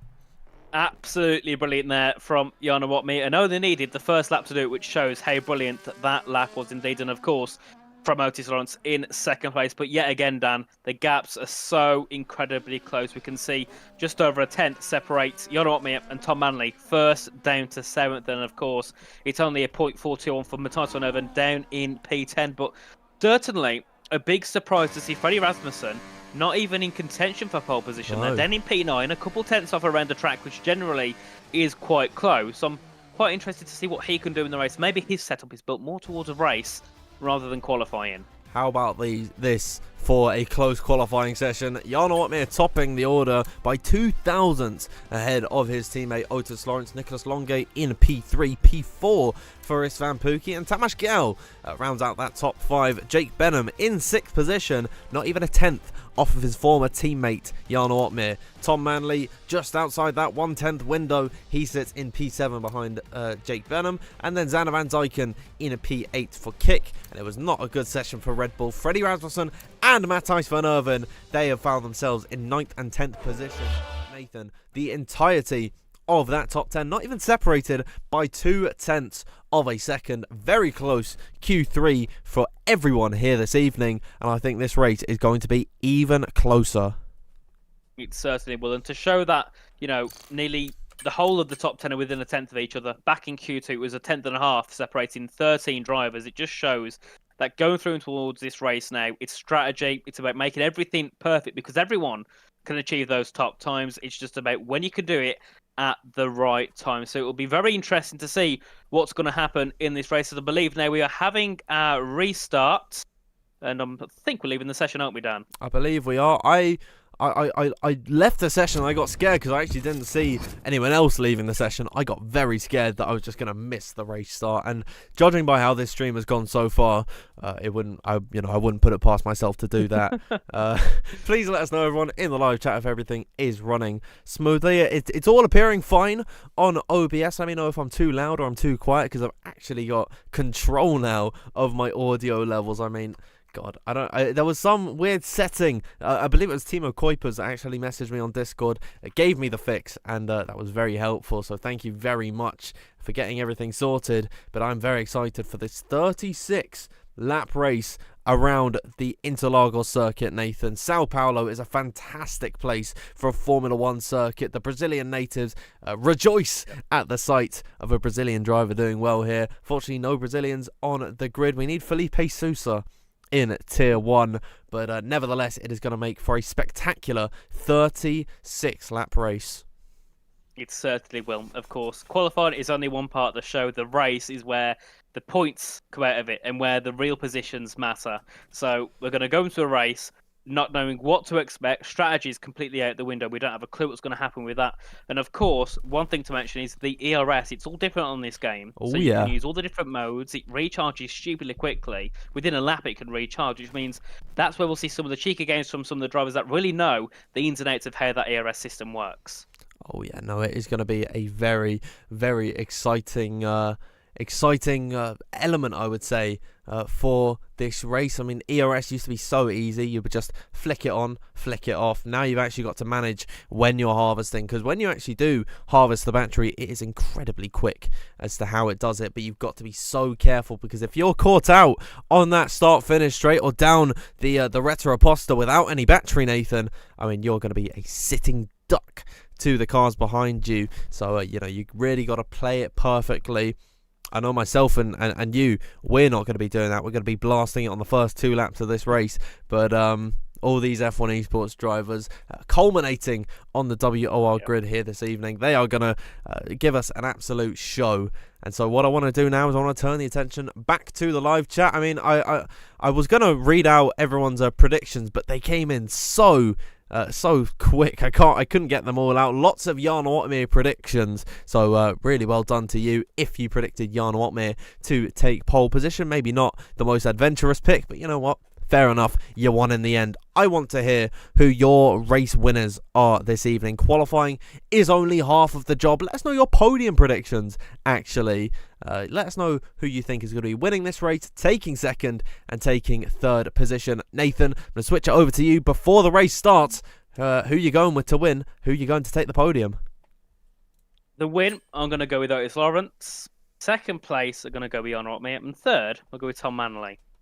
Okay, very interesting predictions there. Let us know, everyone, in the live chat who you're going with. I really don't know who to predict at this point. I'm going to go with Jan Ortmid to take the win. I'm being a little bit vanilla at the minute. I'm going to say Freddie Rasmussen in P2, and in P3 I'm also going to go with Tom Manley. But I think Freddie, he's got something in that race that I think he's going to be able to do it. Brazil, fantastic circuit, lots of places to overtake and have side-by-side battling. It's going to be so exciting. I can't wait to get started here. Of course, as I can see a message in the chat saying I'm running out of electric. Why is it so dark? I don't know why. I've got a good light, but it just doesn't seem to work, and it's my own fault for having dark hair and black clothing. I've been told that many times before. I need to get a new light, and I'll get one eventually, but not at the moment, no. So you have to put up with a very dark picture over on my side. And Dan, it's a lot more lighter over there, isn't it? I've not got any lights on at the minute. My blinds are shut as well. So I think my webcam might just be might be my friend. It also helps I've got the pop of orange on your screen. So yeah. Nathan, maybe you should open it. Actually, no, that's not going to work, because then you're just going to see all the white in the background. It's going to draw the camera into that. You're not even going to be visible at all. So, yeah, really unfortunate that the webcams, they strike again here in WOR. Lots of problems. It's not really a problem. It's just unfortunate, really. Let's read out some of the predictions in the live chat. I've seen one from Silver saying an Alpine 1-2, and then Jake Benham in third position. Jake Benham starting from 6th position on the grid this evening, so he's going to have to make an ever so slight climb up the order. I like that one. I think Jake Benham, he's got that in him. Of course, the very first WOR champion on the PC side of things, all the way back in season 11. Nathan, I mean, we have, this is our 9th season at this point, if I can count properly. It's our 9th season of PC. Oh, it's actually not. It's our 8th, because we did miss season 17, so I've already made a bit of a fool of myself. But we are once again back for another year of league racing here in WOR, and the growth is fantastic. Thank you, everyone, once again so much for tuning in to the stream tonight. We've got all 20 drivers in the lobby. Matt Ice is just going to take a few minutes to sort out the grid, and then Nathan will get into the action. Of course, it's gonna be great, isn't it, Dan? I can't wait to get back. We've had the qualifying, our little, it's a little bit of a feeder into it, isn't it? It's like watching the F2 before you get the F1 on. You get settled and you get in the groove, ready for the 36 laps of action around what is probably one of the best tracks on the calendar when it comes to racing, isn't it? Brazil, Sao Paulo. Everyone knows the Sao Paulo Grand Prix, the Brazilian Grand Prix, and to open the season up with it, it's going to be an absolute cracker. And with the times being that close, absolutely anyone has a chance of winning it here tonight. Yeah. I mean, it could go any which way. I want to talk about some of the drivers that got eliminated in Q1 and Q2. Alvaro Carreton and Ismail Fassi, the Williams duo, Nathan. They finished, I think, third in the Constructors last season. Ismail Fassi was absolutely fantastic last year. It's a big change to see them that far down the order, especially Alvaro Carreton, a driver with his experience, to be eliminated in Q1. I mean, when there's no pressure at all, he really shouldn't be cracking like that. Just didn't go his way. I think the Williams, they could be a very interesting pairing today. Yep, of course. But I think, you look at especially the experience from Alvaro Carreton, been with Williams for a long time now. He's one of those drivers where if you have to put a driver down in 17th to work their way back through, you'd pick Alvaro. He's got the experience. He knows what he's doing. So he will easily be able to get back up in towards that top 10. If not, get very close to the top 10, I'm sure. But Dan, I'm sure you can see the same as me. At the top of the screen, we can see the countdown ticking down. 15 seconds to go before we head into the session. And I'm hoping, I'm praying we don't have an issue at the start. Oh my God! If anything happens at the start, I think I might just end stream. You can go watch the drivers, their POVs over on Twitch. No WOR stream it this evening. Of course, I'm only kidding. These problems will happen. It's a good thing that it was in Q1 and Q2 where the stakes really weren't that high. But now, Nathan, they are higher than ever. We are about to get ready for 36 laps of the Sao Paulo Grand Prix here at the Interlagos circuit. Round number 1 of season 18, and I mean, this is proving to be a very, very exciting start to the calendar year here in WOR. One more time before we head into the game stream, make sure you have liked this stream and you have subscribed to the WOR YouTube channel. I'll bring us over in just 1 minute. Nathan, one more thing I want to talk about is the weather here around the circuit. It is very possible that we could have some rain. It is. To be quite... It's dry. Ignore that. But then again, it might get wet towards the end. We never know. It might go winters, might go wet, or it might just stay dry, which it most likely does, doesn't it here, Dan? Yeah, I mean... I wanted to build up the tension, but I just took it all out by switching to the game scene a little bit too early. But yeah, it's nice, sunny, clear skies here in Sao Paulo. Although I gotta say, a little bit of cloud coverage off in the distance. That could mean some drama. Could be some drama later on in the race. I'm just excited to get it all started. And Nathan, once again, there's no timer. There's no timer on our screen, and so we're just going to have to guess when it is time to get this hellacious race started here this evening. I can't wait. I just want to get stuck in right now. I'm looking quickly, Dan. We've got mediums, hards, and softs being used so far on the race director. So, I mean, be interesting. Yeah, I mean, the variety of strategy that we can see on the F1 24 game could make for a very exciting start to the season. Finally, season 18 is about to get underway, and it is time to get the pedal to the floor. Jarno Opmeer with a good start ahead of Otis Lawrence, but Otis down the inside into that first corner and will take the lead from the Flying Dutchman side by side for P3 at the minute. Otis Lawrence off like a shot ahead of his teammate Istvan Pukki, applying the pressure to Jarno Opmeer. Nicholas Longe following in tow as well, and he will move ahead of Istvan Pukki, but at the front of the order, very clean as it stands. A little bit of contact, I think, further back behind. Otis Lawrence doing very well to start us off here. Of course, Brendan Lee there, nearly being spun around at turn number 4, but he continues on the set of the medium tires. We can see them all head through, up in towards turn 7 and turn 8, and we could see there for a second. It's Van Pukki making a lunge on Nicholas Longe, goes to the outside at turn number 8 and 9, and then back on the paper to the inside as they head into turn 10, and it's Van Pukki on a set of the medium tires, taking 3rd place, and Jake Benham as well, looking to try and get a wheel up the inside, but can't quite do it there. What about turn 12 as Nicholas Longe has a massive snap heading through the apex at turn number 11, and Jake Benham still in 5th, but gonna fight hard now as Nicholas Longe yet again has a massive snap, Dan, coming out at turn number 12. Well, that I think is due to the hard compound of tyres strapped onto that Ferrari not quite being up to temperature just yet. The two Mercedes will be able to jump ahead of Nicholas Longe. It is Otis Lawrence on the mediums ahead of Jarno Opmeer. That is why Otis was able to get such a good start ahead of his teammate, because that step softer compound is really crucial on these starts. Brendan Lee at the minute gaining some positions up into 9th as it stands. He's looking to the inside of Tom Manley on his set of the medium compound of tyres. A nice tidy move down the inside. Something keeps exploding off the exit of turn number 4. Not sure why that is a feature on the F1 24 game, but I digress, because they head up towards Ferragura. Brendan Lee off to a flyer. There's Joris Krozen looking to make an impact very early on in this race, charging to the back of Tom Manley.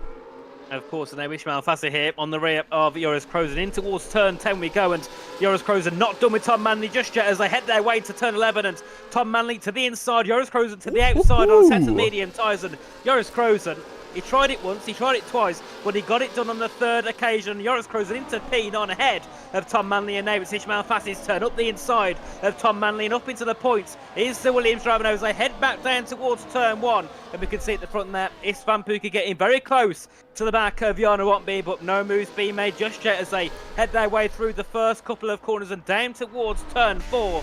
And still we can see Istvan Pukki close in, but I've got to say, considering so many people on the hards dropped in, that shows how good of a job that Jarno Opmeer is doing here. Yeah, and Nicholas Longe as well, only losing 2 positions off the start. These two, and Tamas Skell as well, shout out to him in P7. Those 3 on the hard compound tyres. What is crucial for them now is they've got to just stick with the medium runners. Their time will come in this race where they can go longer on their set of compound and then they overcut everyone, get the fresher tyres towards the end of the race and really cause some problems for the likes of Otis Lawrence, Istvan Pukki and Jake Benham. But for the time being, Jarno Opmeer, Nicholas Longe, Tamas Skell, they're all going to be on the back foot. As it stands, we're on lap number 3, of course. Normally, this would be the lap that DRS gets enabled, but it's lap number 2 this time by. So already, Istvan Pukki is going to apply the pressure to Jarno Opmeer, heading down in towards turn number 1. Doesn't look like he's on the battery, though, and he will stay in P3 for the time being. Of course, as Jarno Opmeer closed into the back of Otis Lawrence, but didn't make a move that time around. As we can see, Ishmael Fassi get past Joris Kroos and a nice move up the inside in towards the first corner as they continue their way and down towards turn 4. And we can see here the tactics from the Alpine as Jarno Opmeer moves to the inside of his teammate and then they tuck back in as they head through in towards turn 4 and turn 5. And still, it's an Alpine 1-2 and a Mercedes 3-4. And I've got to say, even though Jarno Opmeer, Nicholas Longe and Tamas Skell should be losing positions, they're doing a good job on that set of the hards and might be looking to be some pros facing that race winning contention in around 30 laps time once they will be on probably a newer set of the medium tyres than all the others. Should be a very exciting race ahead of us where the strategy is going to be at the forefront of everyone's mind here. I think Jarno Opmeer, Nicholas Longe and Tamas Skell, they've all survived the worst of it. You see the likes of Tom Manley, Freddie Rasmussen, Matthijs van Erven, they all got swallowed up by the medium runners, and unfortunately they've just not been able to keep with the very best of the best. Tamas Skell losing a position to Brendan Lee, and Jarno Opmeer moves into the lead of this race ahead of his teammate Otis Lawrence, who is going to have another crack at the whip to potentially regain his position. But I'd imagine they're not going to be fighting all too much at this point in the Grand Prix. Still lots to play for later on in this race, and Nathan, of course, you can't win it all on lap number 5. Certainly not. You've got to keep going the whole race. It's a bit of an endurance, isn't it? Having 45 minutes of pure action roughly around the circuit. So you've got to make sure that you know that races aren't won on lap 1. They aren't won on lap 5. They're won on lap 36, which is still a long way away in this Grand Prix as they all head their way around the end of that middle set. So currently it is Jarno Opmeer that leads the Grand Prix ahead of Otis Lawrence in second position, and Istvan Pukki in third. He's had many opportunities to make a move ahead of one of the Alpines, but every time he's opted to stay back and save up that ERS for another opportunity when he needs to use it, as they all head their way down towards turn 1. And we can see yet again Pukki closing in the Mercedes, and this time he's going to use his battery down towards turn number 1. We can see Otis Lawrence pull to the inside of Opmeer, Pukki to the outside of Opmeer in towards turn number 1, and Istvan Pukki looking to try and take second place. Jarno's going to fight it through in towards turn 2, and the Mercedes up into second place ahead of the Alpine of Jarno Opmeer. Oh, that's great stuff there from Istvan Pukki and Jarno Opmeer, who had the attempt back up the inside. Istvan Pukki might go all the way into the lead. No, he's going to stay behind Otis Lawrence for the time being, but a sensational move around the outside of Jarno Opmeer for Istvan Pukki. A sitting duck was the Flying Dutchman as Brendan Lee gets himself into P6 ahead of Xander Van Dyken. But yeah, sensational racing. Alpine Mercedes is how this race stands at the minute. I wonder for how much longer, as Brendan Lee looks to make another move, this time around the outside at Pico de Pato, around of Nicholas Longe. It doesn't quite pull off the move this time by, but Brendan Lee, Nathan, absolutely flying at the minute. Of course, he was looking to make a move on Longe, of course, who had a bit of contact with Jake Benham a couple corners earlier, so hopefully no damage was given that to Nicholas Longe's car. Visually, it all looks okay, and he's continuing on just nicely. His name is Xander Van Dyken closing into the back of his teammate, but backs off down towards turn number 1, and we can see Jake Benham making a move on Jarno Opmeer down towards turn 1. The former teammates now in an Alpine and one in the Mercedes. They fight side by side through turn 2 and 3, and it's going to be Jake Benham who takes third away from Jarno Opmeer, and now Nicholas Longay looking to close him but can't make a move as it's Van Pookie takes the lead in the Mercedes. Oh wow, Jarno Opmeer losing that position to Jake Benham. It's Van Pookie has moved ahead of Otis Lawrence, so the two Alpines going backwards in this race as Nicholas Longay is applying the pressure up the hill and through Ferradura on the back of the Alpine belonging to Jarno Opmeer. Fantastic racing only on lap number 7. We've got 30 more laps of action like this, and we know and love this grid, Nathan. We know them for a fact they're going to keep on racing exactly like they are right now in 20 laps time, even when some of their tyres are completely down the drain. It's Van Pookie leading the way, but he has given up the advantage of having that DRS. Otis Lawrence, I'd imagine, is going to be all over the back of him down this main straight, and I would not be surprised if he goes for a move into that first corner. DRS wide open for Otis Lawrence. He's closing to the rear of the Mercedes. Jarno Opmeer in behind, getting close to Jake Benham, almost sending a move around the outside. Otis Lawrence opts to stay in P2. Of course, as we can see, Tom Manley make a move for Peter and ahead of Joris Krozen, and Jarno Opmeer here closing in on the back of Jake Benham, but backs off for now. And we can see now maybe the hards are looking to be a little bit more powerful as Tom Manley and Freddie Rasmussen get past Joris Krozen in towards turn number 4, and now under pressure here will be Joris Krozen from Matthias van Erven. So it seems here that the hards may be looking to become a little bit more stronger now than those on the mediums. So we might see a bit of a turning point now with them from this lap onwards. Yeah, that's the peril of the 50% race. Of course, the tyres wear off 2 times quicker than you would expect in a 100% race. That'd be 71 laps, I believe, around this circuit. Thank God we're not doing that here this evening. It's very hot in my bedroom at the minute. I'd imagine it's very much the same for you as well, Nathan, as this race continues along. I didn't actually touch on Kai Pearson all the way down in 20th. Might have had to do a pit stop. Very unfortunate from him there. We're watching Nicholas Longay close to the rear of Jarno Opmeer, and it's Van Pookie is going to lose out that lead to Otis Lawrence, and Jake Benham is going to lose the position to Jarno Opmeer. Side by side between the pair of them, Jake Benham will just about stay ahead of his former teammate, and Nicholas Longay, an innocent bystander in all of this. Really not much he could have done at this point in the race, and I'm very excited to see how our season 12 champion is going to cope here today. Of course, as Joris Krozen yet again losing 3 positions, heading down the Reta Raposa in towards the Desida de Laga there. So I'm not sure what happened to him heading out at turn 1, but he must have suffered some sort of issue yet again as they all file their way through turn number 8. We can see Freddie Rasmussen battling with Tamas Gell, the Haas versus the Red Bull as they head their way through towards turn 9 10. Bit of a tap from Tamas on Freddie, but Freddie gets that P9 and now up into more of the points for the Rebel driver as Tom Manley gets his way past Tamas Gell, and we'll see if the other car of the Rebel family, being Matthias van Erven, will look for a move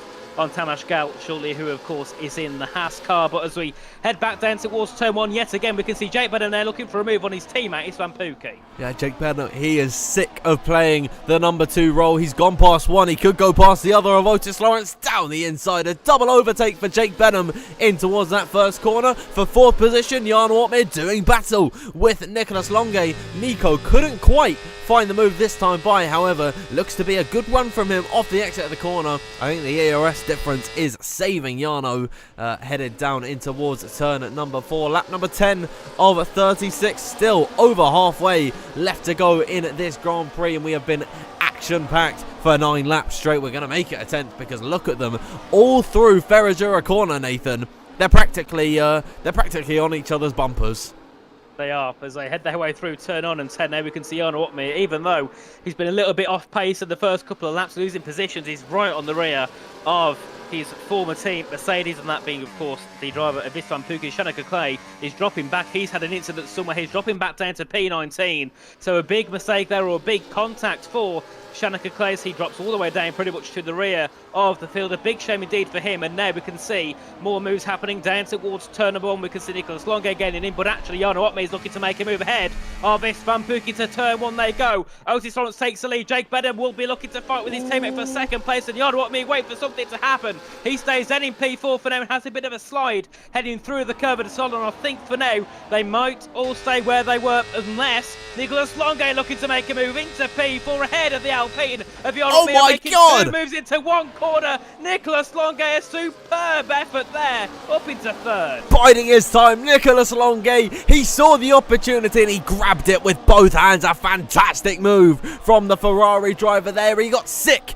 of the status quo of Alpine and Mercedes leading this race. We want to see a splash of red in the podium places. A fantastic, opportunistic eye from Nicholas Longuet. Sensational stuff from him there, but he's still not been able to triumph over Otis Lawrence and Jake Benham. And so far in this race, Nathan, looks like Otis Lawrence, he seems to be the man in control. He's not dropped lower, I think, than maybe third position so far in this Grand Prix, as Nicholas Longuet once again might be going for another move. He smells blood in the water on the back of Jake Benham's Mercedes. I think he'll hold fire just for now, but wow, great stuff from Nico.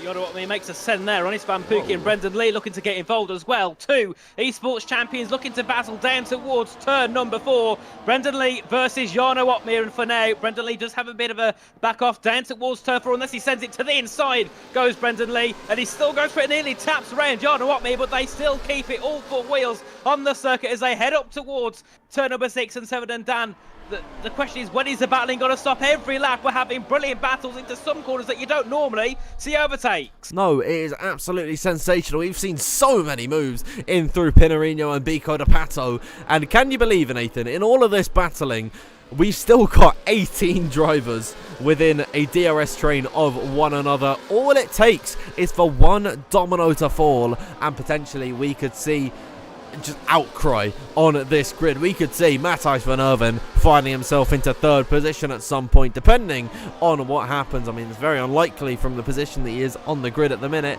but it could happen. We'll have to wait and see. As Istvan Pukki, I'm not used to not seeing Jarno in the Mercedes. Istvan Pukki is the first man to come into the pit lane on lap number 12, deciding to take off his mediums. It's going to be a set of the hards to the end of the Grand Prix. A sensible time to pit for him. But you've got to think, as here comes Jake Benham on the inside of Otis Lawrence, you've got to think that Istvan Pukki, this is a little bit early, considering no other driver, not even Joris Krozen, who's way out of the fight at the minute, who, you know, he could have gone for an opportunistic undercut. He's not opted for that. It's a very bold move from Istvan there. Of course, and I presume the reason why he's going for that is because he thinks that in a bit more of clean air he can try and get the pace down and push a little bit more than he would be able to otherwise when you're stuck in a long train of cars. As we can see, Freddie Rasmussen trying to get past Ishmael Fassi as Otis Lawrence takes the lead, heading through in towards turn 11 and gives it back to Jake Benham as they head down towards turn 12. So we can see a little bit of tactics here from the top 2 in the race so far, and the only issue is we see it happen many times. You make a bit of a tactic, you try to back off, and someone behind goes, well, I'll take that move, thank you very much, and now move their way up. As we can see Jake Benham heading to the pit lane, the other Mercedes going very early as he will head onto a set of the hard tyres. So it'll be Otis Lawrence that leads ahead of Nicholas Longuet, ahead of Jarno Opmeer, and the 2 kicks doing a brilliant job in P4 and P5. Well done to Brendan Lee. We've come to expect that from him, but I've got to say, shout out to Xander Van Dyken. A fantastic race so far from him. A Q3 appearance as well from him. Of course, a former console champion. I think when it was an exclusive PlayStation division, Xander Van Dyken might have been, I think it was season 10 of WOR. He became the PlayStation 4 champion. So very experienced is this young Dutch man here in WOR, and he's making a statement for himself here this evening. And I gotta say, Nathan, as Jake Benham rejoins the circuit behind Istvan Pukki, they have got 13 seconds worth of clear air to Shanaka Clay and Kian Goldendorp. I've gotta say, Mercedes, ooh, what have you seen? Here and there, going for a bit of a lunge in towards turn 10 and nearly took out Joris Kroes and went too deep and nearly hit round the Aston Martin. They're ghosting through each other at the minute. I think Kian Goldendorp might just have to back off there and let Shanaka Clay. There you go. Yeah, Kian Goldendorp. Interesting stuff there. Otis Lawrence into the pits as well. Interesting. So one of the Alpines into the pit lane, one of the early, the medium runners in. What you saw there, Dan? Oh dear, Jack West and Matthijs van Erven elbows out as they head through turn 1 and 2. And we can see Freddie Rasmussen there making a move, or trying to make a move ahead of Ishmael Fassi. The Red Bull versus the Williams in towards turn 4. Who will come out in that position as Tom Manley up the inside into turn 4. Tom Manley into P5 now. I did not see that one coming down towards the 4th corner as still Freddie Rasmussen trying to fight past Ishmael Fussy gets the move done around the outside. The Williams and the Red Bulls having a bit of a fight in towards turn out they're going now. Tamas Gal looking to make a move ahead of Ishmael Fussy. The tactics, they're being played here, aren't they, Dan? Oh my word! I mean, you just look everywhere on circuit, Nathan, and there is I mean, you look everywhere on circuit and there's a battle. You can't look anywhere without drivers diving up the inside, making contact. It is fantastic to see as Joris Krozen is on the back of Shanika Clay. It's interesting to see some of the medium runners not opting to pit just yet. It's a shame for the two kick drivers. We've not actually touched on this, Nathan. They are right beside each other on circuit. If Brendan Lee decided to pit Xander Van Dyken, no matter what, he has no choice. He's got to stay out. And if Brendan Lee continues to extend his stint and Xander Van Dyken doesn't react to it, it's not going to be good for him. It certainly will not, as Jona Watmere takes the lead ahead of Nicholas Longo down towards turn 4, the Alpine. Back on top as Freddie Rasmussen, there we are. I'm reading his name. Fred gets up into P5 ahead of his sister teammate Tom Manley in P6, and then we can see Tamas Gal down in P7 still trying to close in, as we can see another Hassan Red Bull battle between Matthias Van Erven and Shanika Clay, and also Jack West as they head their way through turn 6 and 7, nearly 3 wide into turn 8 they go. Jack West getting a bit of a tap there from Matthias Van Erven and Shanika Clay up into P11, and still the Red Bull and the McLaren go side by side in towards turn 9 and 10. More contact between Van Erven and West as they head into turn 10 here. This battle definitely won't be over just yet. Oh, they're still making contact. Jack West sideways through Magulio corner. Very, very dirty stuff from the pair of them. They've been at each other's throats for the last few laps. Matthijs Van Erven fight. Oh, he's got damage as well. He's missing a front left end plate. I can see in the chat apparently Jana Watmere said it will rain. Ooh, I mean, true that is, but look at the cloud coverage as Jack West. Oh, I think that might be his day done. Yeah, gets a 10-second time penalty for speeding in the pit lane. But look at the cloud coverage ahead of the circuit. Oh my God! Matthijs Van Erven and Joris Krozen coming to blows. What is happening down in this 13th, 14th position? It's been pandemonium at the minute. I've got to say though, Dan, look how much darker the circuit's got over the past couple of laps. Yeah. It is starting to darken up. You start to think maybe the chat aren't just having us on. Maybe there might be some rain coming in the next few laps. And if that's the case, makes you wonder why those guys earlier pitted so early in the Grand Prix as they all head their way down towards turn number 10. And still, it's Nicholas Longo that leads ahead of Jana Watmere, and the kicks in P3 and P4, Brendan Lee and Xander Van Dyken. And then, surprisingly, Tom Manley can't get within a second. So this is good for the two medium runners in third and fourth, because they've got all those behind on the hards, better tyres, not able to even have a think about making an attack. Yeah, and I'm just thinking about the rain actually up ahead. That makes it even worse for Xander Van Dyken, because he is going to have to stay out an extra lap on a wet circuit with dry tyres on. It's not going to go well for him whatsoever. They've got to work something out down at the kick camp. Might call it that for the rest of the season as Tamas Gal gets himself into P5. There's a bit of a rift beginning to form between the top 4 and the rest of the pack as Tom Manley goes back up the inside of Tamas Gal. Freddie Rasmussen waiting in the wings for something to happen so he can strike on another opportunity. Freddie Rasmussen and Tom Manley, you got to watch out for them as Matthijs Van Erven, the pair, he has got the very first time penalty of the day. Just not been his race so far, has it? Certainly has not, but it's one of those where, it's the first race of the season. Many drivers might have a bit of a stinker to open up the season, as we can see there. Matthijs Van Erven just trying to battle off with Joris Krozen down towards turn 10, and I've been told in Discord that there won't be any rain, so still a little bit of a question of whether there will be, whether there won't be. But I'm sure that just makes it more interesting for us, doesn't it, Dan? Yeah, they keep us guessing. We're coming up to the halfway point of this Grand Prix. Actually, this is the halfway point as Jana Watmere has come across the line to start lap number 19 of this 36 lap race. Tamas Gal back ahead of Tom Manley. The pair of these two are just going to keep on swapping positions. I would not be surprised to see Tom Manley go for it down the Retroposta and in towards turn number 4. Nicholas Longo does exactly what I've just described on Jana Watmere. Easy move, coasted up the inside ahead of the Flying Dutchman. When will these two kick Saubers come into the pit lane? They've got 18 laps on their medium tyres at this point in time. Bear in mind that Jake Benham and Istvan Pukki, they pitted 5 and 6 laps ago. Yep. So these guys are really stretching the limits of these mediums. They are, but these down, P15, 16 and 17, who are, our net races, having a brilliant battle for position as they head their way through the middle sector now on towards lap 20 shortly. Of course, there'll be 16 laps to go. So those on the hards will be probably going to a set of the mediums, and then those on the mediums going to a set of, I presume, the hard tyres, of course. That's if it stays dry, which it should do. But of course, we'll see what happens over the course of the next 20 to 30 minutes. As we can see further ahead there, Tom Manley looking to make a move ahead of Tamas Gallens. Freddie Rasmussen making a move ahead as he looks to get P5 away from Tom Manley into turn 1. They go. Will Lewis looking to get involved as well. They have a four-way battle through in towards turns 1, 2 and 3. And Freddie Rasmussen comes out on top of that battle as Jarno yet again takes the lead of the race. But Dan, they've lost another second or so. They're 2.5 seconds back from the rest of the field, so they're costing their races here. Yeah, all this battling is just allowing for the top 4 to slip away, and they're still fighting it out. This time, it's got the Williams involved. Valentin Brufair picks up a time penalty. Alvaro Caraton has made his way up into 7th position. Will stayed in 8th. Ishmael Fassi up to 9th. And Tamas Gao, the big loser in all of that. At the start of this lap, Nathan, he was in 5th. Now, the Hungarian all the way down into P10. It's been a very dismal lap number 20 for the Haas driver. We'll see what he can do, as now he sits at the rear of that train with all the positions left to gain. A little bit of lag on the game side of things. Apologies there, as Tom Manley, something is going on.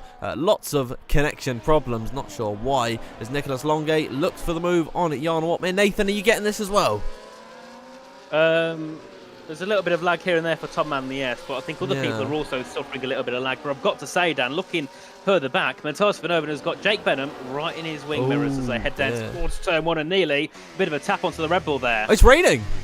Oh, so we've just been lied to. It is in fact raining out on circuit. DRS wide open for Jake Benham. We ride on board with Jake Benham here, and we can see rain falling down onto the circuit as he's got the much grippier 7-lap-old hard tyres to go up the inside of Matthias Van Erven, who is of no obligation to give up these positions, really causing a headache to Jake Benham and Otis Lawrence at the minute as there's pandemonium. I think Joris Krozen has just come off the circuit. Kai Pearson's into the pits very early for a set of the intermediate tyres, but Nathan, the rain has hit on lap number 21. And Kai Pearson's the bits, of course, and now we've got, 15 laps to go. Rain has hit the circuit of Sao Paulo as they head their way up towards turn 1, and many of them choosing to stay out as they continue their way on. Will anyone go in early? The Red Bulls are gone in. Freddie Rasmussen and Tom Manley in the pit lane. The two Williamses, the one Williams carries on, as we can see. Ishmael Fassi into the pits. Tamas Gal into the pit lane, as we can see. Keen Gondorp stay out in the Ferrari. Jake Benham, Istvan Pukki, and Joris, and all those stay out. So only a few going to pit early, and we'll see how that affects them towards the end of the race. Because we do know, even if it does rain, the tyre wear on the intermediates does really matter, doesn't it? As Nicholas Longay has a massive snap heading through turn 4. Yeah, Nicholas Longay really testing the limits of these tyres. They've got to think about coming into the pits very, very soon. And I'm just questioning now, what is the strategy call from Otis Lawrence, Jake Benham and Istvan Pukki to start on the mediums and then pit so early? Brendan Lee, Xander Van Dyken and even Joris Krozen are proving that you are able to take these medium tyres the distance in this race, and it is going to cost the three of them so much, because they're way off the back of anyone else. In the lead fight that is, they're just outside the points paying positions, and they are going to be 15th, 16th, 17th, I think, when everyone comes into the box. Speaking of, are we going to see Jarno or Nico or maybe Brendan into the pit lane? Doesn't seem like it for now. What about Xander Van Dyken, who's lost a little bit of time to Brendan Lee, actually 2 seconds worth of time. He will come into the pit lane for a set of the intermediates, followed in by Will Lewis as well. Of course, as we can see, Shanaka Clay as well make his way into the pit box. What about Otis Lawrence? No, he stays out. The two Mercedes will also stay out on their Joris Krozen also making a pit stop now on lap 23 of 36. And of course, there is Xander Van Dyken going in last lap. That makes me think that list lap might be the one for Brendan Lee. And then you've got to think when Diana Watme and Nicholas Longay think about it, because now it all lies in their hands. They're the lead in the race. The decision is a very big one when you're up in first and second. If you're further down, you can think, right, a few people have pitted, we'll follow the train in, or we can say, well, a few people stayed out, we'll stay out. But the main decision out is on these two at the front of the field. What do? Because they need to make sure they come out in the lead, or at least still in contention for the lead of the race. And key thing to note there, Xander Van Dyken came ahead of Freddie Rasmussen. Yeah, wow, so maybe that tells us that the intermediate's not quite dialed into the circuit at the minute. However, if you look at the delta between Istvan Pukki and Xander Van Dyken, that is coming down pretty much every single corner. It's about to be beneath 10 seconds. I think the time is now to come into the pit lane. Jarno Opmeer, Nicholas Longe, and Brendan Lee. Big slide. Wow, for all of them. Somehow they've all got the car stopped. Alvaro Carreton staying out for an extra tour. Kian Godendorp into the pits. Otis Lawrence as well staying out on circuit. And the two Mercedes. I wonder, is this a very short rain period? That's why we've still got the DRS on. Is there a possibility for dry conditions towards the end of the race? The rain is pouring, but if that is the case, I mean, that's just another twist in this already mangled tail.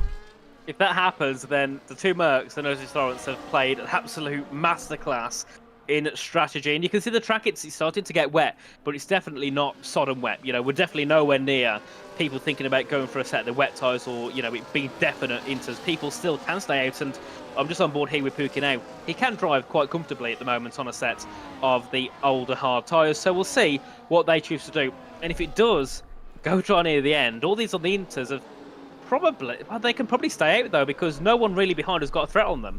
So they can probably all just stay out together if they know that the track will go dry. As we can see, Jarno Opmeer, they're just keeping that.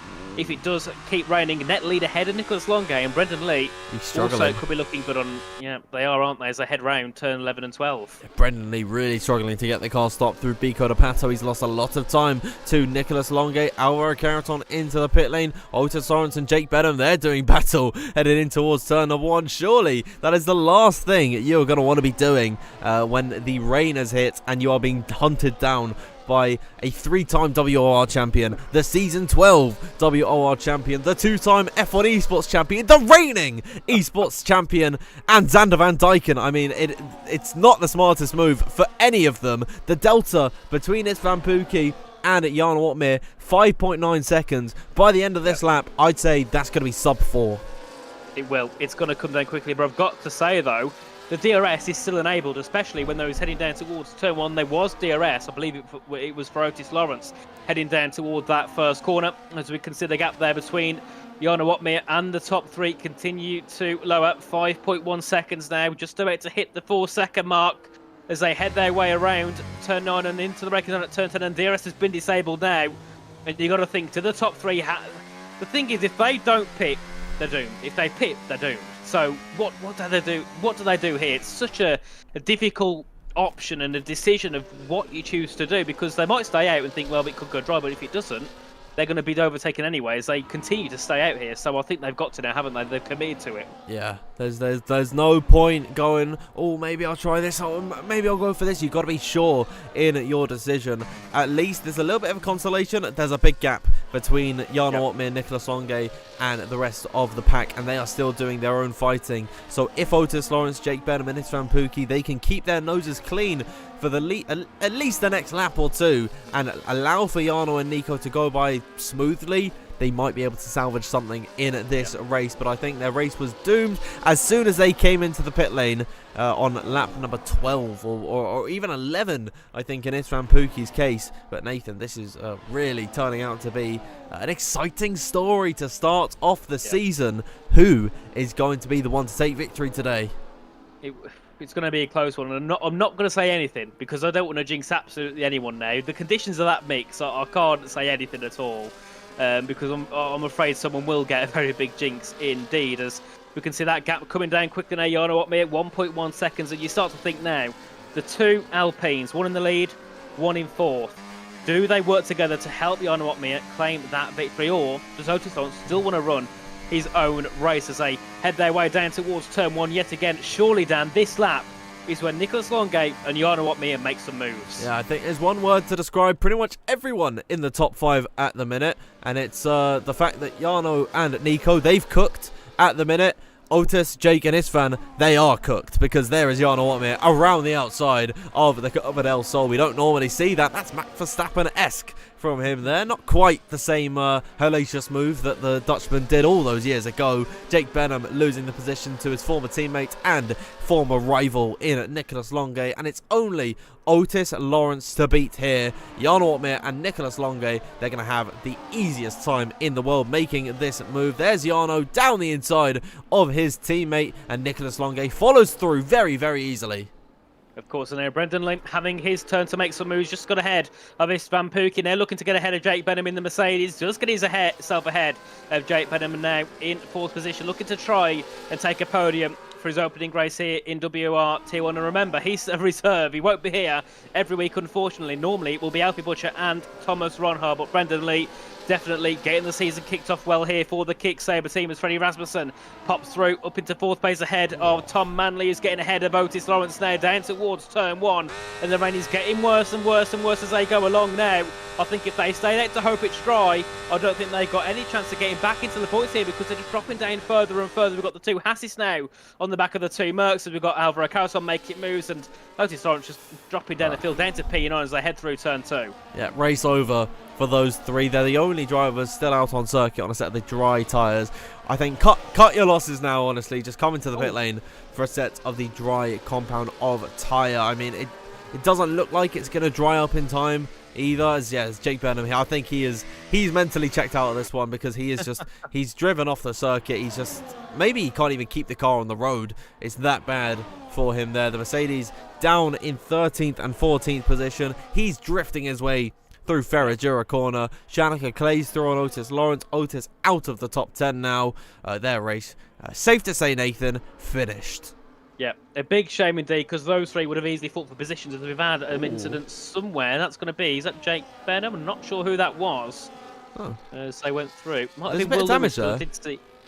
Yeah, there is somewhere. I'm not sure who that was from, but interesting indeed. Ooh, I think it's Ishmael Fassi. He's missing an end plate there on the you can see on the left-hand side. Something's come to blows. I think it was between Will Lewis and Ishmael Fassi, and Ishmael, he is unfortunately the one to pay the price for it. Not too sure what happened there, but Ishmael Fassi, he will be limping home with a damaged front wing, and Shanika Clay, he'll be rejoicing in that Haas cockpit. We're used to seeing him in that Williams car. Oh dear, all over the back, very squirrely, but through the Curva del Sol for the pair of them. Not that much sol at the minute around this circuit, as Shanika Clay can't quite get through on Ishmael Fassi. Very stoic defending from him there, but the lack of downforce off the exit of the corner is going to allow for Shanika to get his way into P8.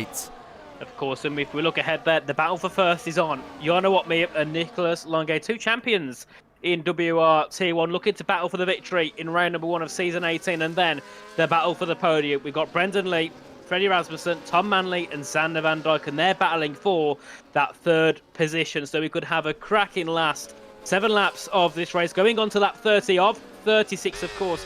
Jake Benham came into the pits earlier and got himself onto a new set of the intermediate tyres. He might be looking just to get maybe 1 or 2 positions on a brand new set of the Inters, maybe ahead of Kai Pearson and Matthias Van Erven. As we can see them all head down towards turn 1 yet again. The 2 leaders not swapping just yet, but Nicholas Longue definitely wants to win as much as Jarno Watme does as well. As we can see, Ishmael Fassi into the pits, unfortunately, might be out of this race. Gets a 10-second penalty. I think so, but he's not retired just yet. So Ishmael Fassi, maybe he's just given up and he wants to do I mean, he can't really do a fastest lap attempt, can he? Because, well, we're in the wet weather conditions now. So, yeah, there it is. Ishmael Fassi out of this race. That is 2 retirements of the day. They're still, I don't know if you can see that, Nathan, but down at turn number 4 and through turn number 5, actually, just random bits of debris explode onto the circuit. Yeah. No idea why that happens. I've seen it at another couple of tracks. And I think it must be when people hit the curb and it's like, oh no, boing, and then just bits of debris and everything just fly up in the air. I've seen it, I think it was at Austria heading down towards turn 4. You're on the exit, you just see loads of debris fly at the back of a car. Sometimes I think I've seen it all from these F1 games, and then you get random explosions on the circuit. You really can't make it up. It is just, you have to see it to believe it. Actually, it's very funny, but yeah, we'll get back to the racing action because Nicholas Longue is closing to the rear of Jarno Watme, and I think Nico is biding his time. 6 laps left to go in this Grand Prix. Nico has the ball in his court, and it is up to Jarno Watme to block the shot from the Frenchman. There's yellow flags in Sector 2. That'd be Valentin Brufair, I believe. Yeah, I saw him on the grass, so he must have had a lock of the rears heading in towards turn 10, I think, and then just obviously span onto the grass and lost all grip. As we can see, Freddie Rasmussen right on the rear of Brendan Lee here for 3rd place. Oh yeah, Freddie Rasmussen up the hill and towards Ferragura corner. Brendan Lee having to defend stoically.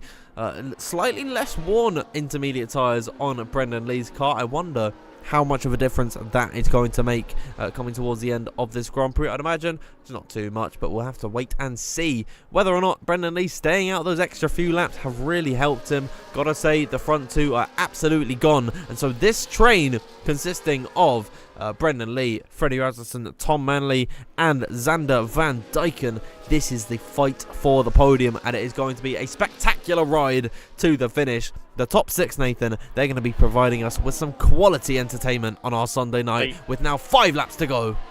They certainly will, as Nicholas Longuet looks to make a move for the lead of the race in towards turn 1 up the inside of Jarno Opmeer. Jarno defends it perfectly in the Alpine and still keeps the lead just for now as they head round turn 2 and 3 at the curve of the Sol. Down towards turn 4 they go, back to being dumped by the top 2 at the moment as they head down to turn 4. To the outside goes Nicholas Longuet looking to make a move, and superb defence from Jarno Opmeer, who still keeps it in. Freddie Rasmussen takes third in the Red Bull ahead of Brendan Lee, and Tom Manley will be looking to close in and making a move ahead of the kick sober. God, what can't Jarno Opmeer do? I mean, he's defended perfectly from Nicholas Longuet. The battle's not over, because here comes Nico down the inside of SA corner, and still Jarno Opmeer maintains the lead of this race. He muscles out Nicholas Longuet through Pinarino corner in towards Pico de Pato. Nicholas Longuet all over the rear of the Flying Dutchman in his Alpine, and Jarno Opmeer, he slams the door in his face and he tells him to knock on someone else's door. Beautiful stuff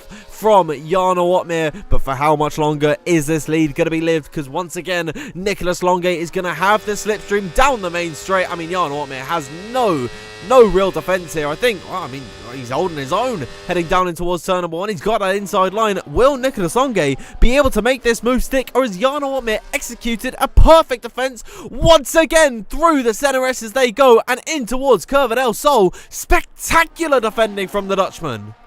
Of course, as they head back down towards turn 4, and which way can Nicholas Longuet go? He has to go to the outside into turn 4, looking to make a send yet again, and Jarno defends it perfectly. Go for a switch back, a bit of contact, and Nicholas Longuet collects the car after having a half spin, heading into turn 4, and I think just for now that might calm that battle. Into turn 6 they go, into turn 7 at Ferradura, and then into turn 8. Can any moves be made by Nicholas Longuet? No. You can see Jarno, though, instantly went to the inside because he knows that Nicholas Longuet is aggressive. He knows that he'll be here looking to make moves, and that is one thing that Jarno Opmeer has got to be wary about. If you want to put one driver into an aggressive attacking position, that would be Nicholas Longuet. I mean, what a drive from the pair of them today. They are uncontested at the minute. However, if they do come to blows, Freddie Rasmussen has been catching ever so slightly in the last couple of laps. And Nathan, one thing I've also noticed is that it's actually stopped raining. So that is what the likes of Jake Benham, Miss Van Pookie and Otis Lawrence are waiting for. The rain has subsided,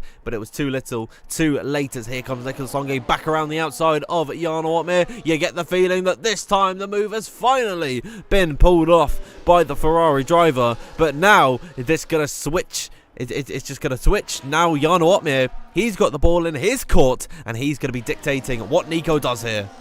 Of course, as they head down to turn 4, DRS has been enabled. The DRS has been enabled. The track is pretty much dry on the circuit here in Sao Paulo, so that makes this battle even more interesting. And now it makes me understand why Jarno Opmeer didn't really bother fighting too much against Nicholas Longuet down to turn 4 on that last lap around. And now it makes the battle for third also even more interesting, with Brendan Lee, Freddie Rasmussen, Tom Manley and Xander Van Dyken. And we can see at the back there Jake Benham, Matthias Van Erven all making a pit stop along with Istvan Pookie for a set of the soft tyres. So they're probably here just going to be looking for the fastest lap of the race. But the battle is on for first and second here. Nicholas Longuet versus Jarno Opmeer. That's a spin for Matthias Van Erven heading out of turn 1. Yeah, Matthias Van Erven's just come into the pit lane and somehow he's glitched his way through. I'm not sure what's happened there for him. He's missing an end plate there, so yeah, interesting stuff there. But what is the call? I mean, there's no way they come into the pit lane for dry tyres. That means Nicholas Longuet and Jarno Opmeer, they will be finishing this race out, Nathan, on a wet compounder tyre in the dry conditions. This is another twist in this tale. Freddie Rasmussen through on Brendan Lee for P3. However, Brendan Lee is going to have another crack of the whip next time by. It is on lap 35. Nicholas Longuet leading the Flying Dutchman of Jarno Opmeer with one more to go next time by. Of course, as we can see there, Brendan Lee battling away with Tom Manley and Freddie Rasmussen, with Xander Van Dyken just sitting there waiting for something to emerge. As we can see yet again, Brendan Lee closing in quickly to the rear of Freddie Rasmussen, but he wants that DRS going on to the final lap of this race. But then again, you remember, Dan, you get the DRS down towards turn 1 and turn 4, but turn 12 all the way around to the final corner, we've seen moves happen down towards the start-finish straight on the final lap. So the question is here, what does Jarno Watmere do? We know that he can burn the battery quickly, so he could make the move and then just look to save the battery through the middle sector and burn it up towards the line. But also, Nicholas Longe will have that advantage as well as they head their way around the final couple of corners down towards turn 1 to begin the final lap of this race. It's Jarno Watmere versus Nicholas Longe. We'll see what tactics will be played, and Jarno Watmere takes the lead headed on to the final lap. Don't think Nicholas Longe defended that one all too heavily. I think he could have gone a lot more aggressive on Jarno Watmere, which maybe makes me think that Nicholas Longe, he's got a strategy for this final lap, because he will have his own DRS headed down this back straight here, but he's not that close. In towards turn number 4 they go. Jarno Watmere will maintain the position. They're sliding their way in through turn number 4. Freddie Rasmussen and Brendan Lee swapping positions further back down the order for P3. I think Brendan Lee might have had a moment through turn number 4 at Descida de Largo, and so he is now down into 5th position. But we'll keep our eyes on the two leaders, Jarno Watmere and Nicholas Longe. Nico will have one more opportunity to try and seal the move, steal the win from Jarno Watmere on lap number 36 of 36. Welcome to F1 24, everyone. We've got 2,000 viewers in the live chat at the minute to see Jarno Watmere against Nicholas Longe right towards the line. It might be too little too late for the Frenchman, because Jarno Watmere through now the start-finish line. He is going to take the win at the season opener. He is back to defend his throne here in WOR, the 3-time champion. He stamps his seal of authority at the beginning of season 18. Beautiful stuff from him. Nicholas Longe in second. Freddie Rasmussen rounds off the podium. Of course, what a superb ending to that race. Look at the battle there for third. As further behind we've had, I think that's Kai Pearson having a bit of an incident, but what a race. What a start to the brand new game. A brand new year for a brand new era, a brand new year for Jarno Watmere, and a brand new year for sim racing and league racing. Absolutely mental. And we could just look there at the gaps as well. P3 to P6. What's that? 7/10? P1 to P2. Less than 3. And you've got to think, though, what could have happened if Otis Lawrence, Jake Bell and Miss Van Pookie were still in that part of the lead? I mean, it's it's all in hindsight now, and maybe at the right time, it seemed like the right move at the time. We know that the engineer can be a little bit buggy on these F1 games, and maybe said the rain wasn't going to hit until right at the end of the race. I'm not too sure what the situation was for those guys there, but it's back to the drawing board, I'd say, for the Mercedes and the Alpine of Otis Lawrence, because they got it completely wrong, and you saw the benefits that Jarno Watmere and Nicholas Longe had. The two drivers they were fighting for throughout the entirety of that first stint. But it is Jarno Watmere winning the season opener as there's a stricken RB across the start-finish line. Jarno Watmere, he does not care. Freddie Rasmussen takes driver of the day. A fantastic showing from them here this evening. Let's have a little look at the podium celebrations. It will be Jarno Watmere spraying the champagne across all his adoring fans in the live chat. I see already how lit up, Nathan, it has really gotten. Seeing Jarno Watmere taking the win, spectacular for him today. Of course, absolutely brilliant. And we'll have a quick look at the final race classification. So it will be Jarno Watmere that wins the opening round of WR T1 Season 18. Then we have Nicholas Longe in second and Freddie Rasmussen from 9th, rounding off the podium, and Brendan Lee in 4th with the fastest lap. Then we have Tom Manley in P5, followed by Xander Van Dyken, Alvaro Caraton, Will Lewis, Shanika Clay, and Tamas Gelb in the top 10. Then we have Keane Gellendorp in P11, followed by Joris Krozen, Van Tien Jake Benham, Miss Van Pookie, Matthias Van Erven, Kai Pearson, and then of course we did lose Otis Lawrence, Ishmael Fassi, and Jack West. And I've got one quick thing to add there, Dan. We had, 15 laps on the intermediates. Of course, we had the rain stop. Kai Pearson had a puncture on the last lap.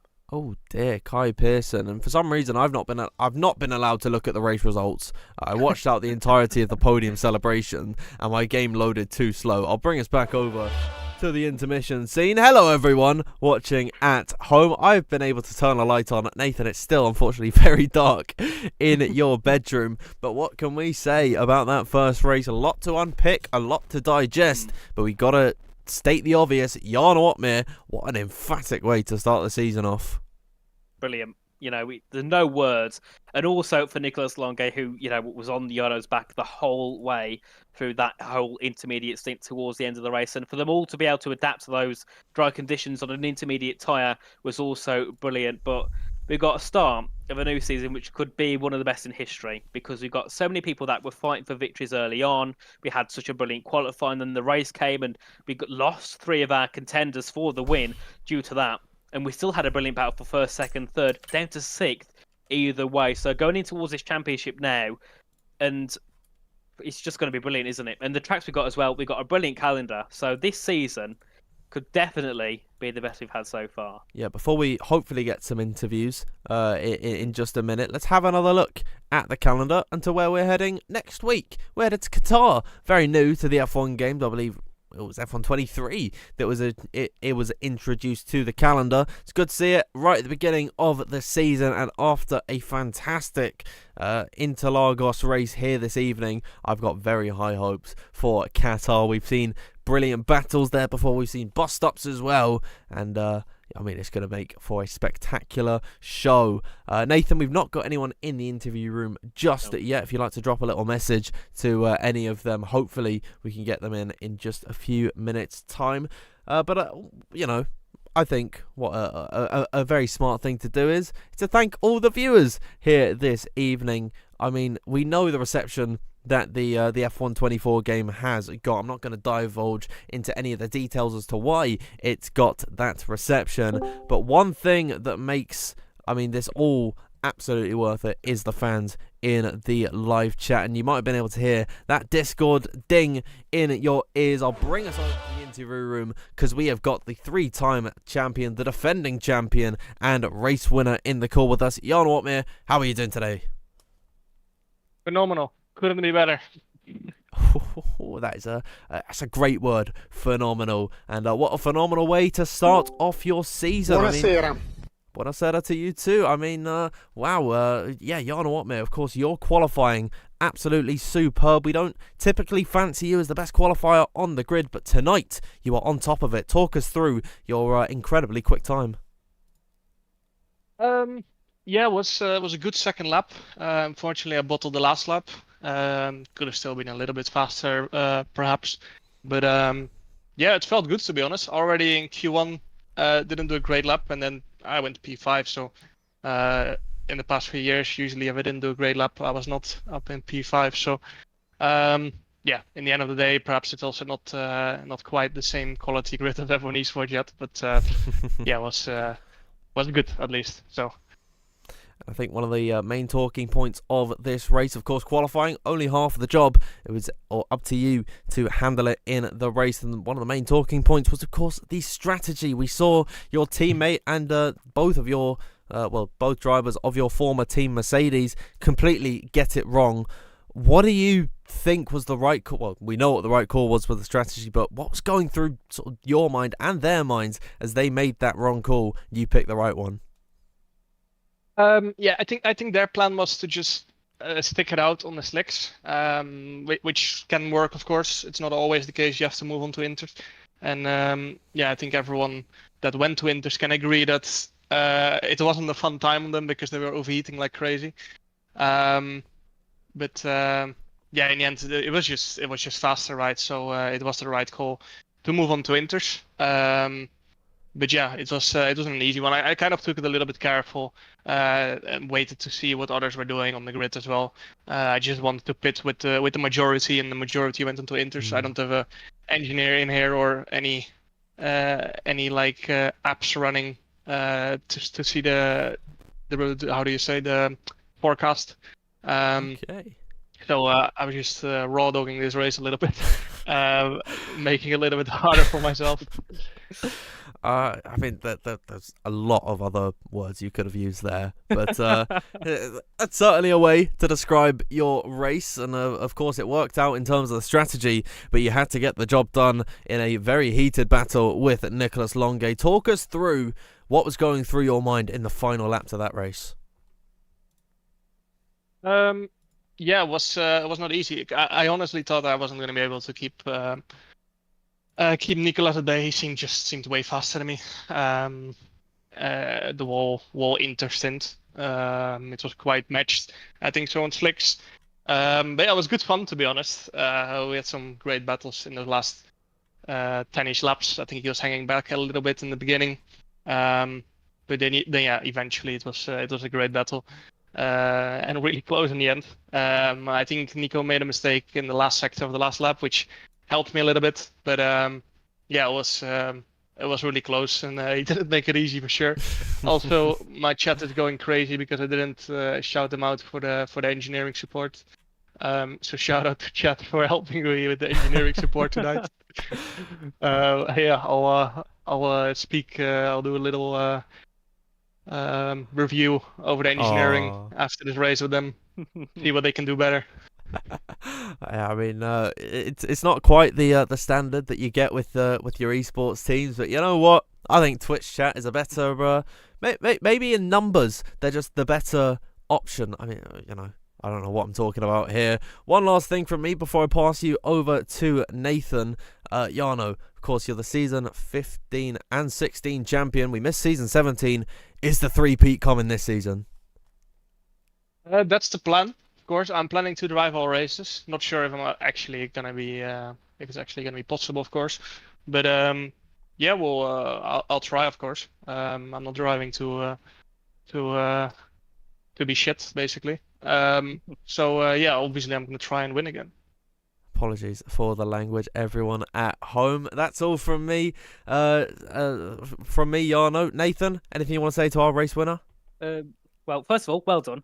Second of all, just a quick question from me. Obviously, going through in towards this brand new game, obviously, it's had a bit of criticism from many people for many different reasons. But how do you think the racing aspect is when you have a full grid of drivers and all going to race for the victory? It's a bit crazy because everyone seems to be so close to each other. Like last year, for example, you know, the top 10 will be covered in, let's say, 4 seconds, even if there was a DRS train, you know. And now it seems to be the case where the top 10 is covered in 1.5 seconds, because DRS is so strong. Slipstream is also incredibly strong. Yeah. And yeah, there might be a tiny bit of dirty air, but this game has so much mechanical grip that doesn't really seem to matter anyway. So yeah, there's no chance of getting away out of a train, even if you're 5 times per lap faster, because the DRS and slipstream is so strong. So and the DRS now, of course, is enabled after lap as well. So there's just no chance in getting away. It makes it interesting for sure. But yeah, it's not up to my. I don't care too much what it is. It's obviously not realistic, but yeah, I'm not sure. Like I don't care too much about it. Yeah. So. Yeah, well, that's all from me. So, Jarno, thank you for joining us for an interview, and go and enjoy the rest of your evening. And also, well done to Jarno's engineering team in the chat. You did a brilliant job. Well, to make him win, you did a good enough job anyway. Thank you. Honestly, this Jarno Uppbeat guy, he leaves his team, and all media training goes out the window straight away. Let's hope we can have some, a much more mellow interview with our second place finisher. It's always a pleasure to have you in the commentary books. Nicolas Longue, how are you doing tonight? Well, tired, to be honest. That was a long race. I mean, it absolutely was, and it was grueling in the wet weather conditions, but in qualifying, it was a decent enough job for you. I believe it was P3, if I'm not mistaken. Talk us through your lap there. To be honest, I had no expectations. I mean, I thought I could maybe create a setup on the go during the session. I wasn't allowed to, unfortunately, so I was kind of struggling the whole way. Like Q1, I messed up my first lap. Q2 messed up my first. It was just a bit, yeah. But Q3, I managed to just do a clean lap. Thankfully, was the one that counted the most, that mattered the most, and somehow I PB'd to get P3, so that was always good. Yeah, no, I wasn't expecting much. Wasn't too ready. Well, it was a good enough lap to get you in a very strong position, and then at one point in the race, I think you got sick of running in P5. Of course, it was the status quo for a very long time of Mercedes and Alpine dominating that race. What awoke you to just send it up the inside of, I believe it was Jarno and Jake?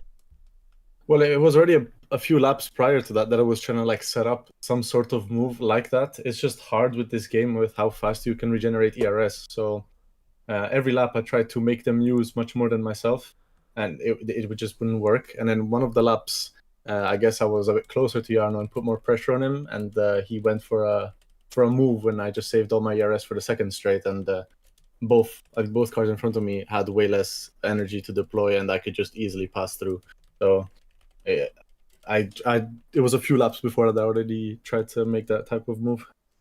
Well, that is the kind of aggression that we absolutely love. We eat it up here in WOR, and the aggression did not subside there, because in the final laps of that race, you and Jarno were going hammer and tong. It was sensational to watch. What was your strategy for trying to take that victory off Jarno?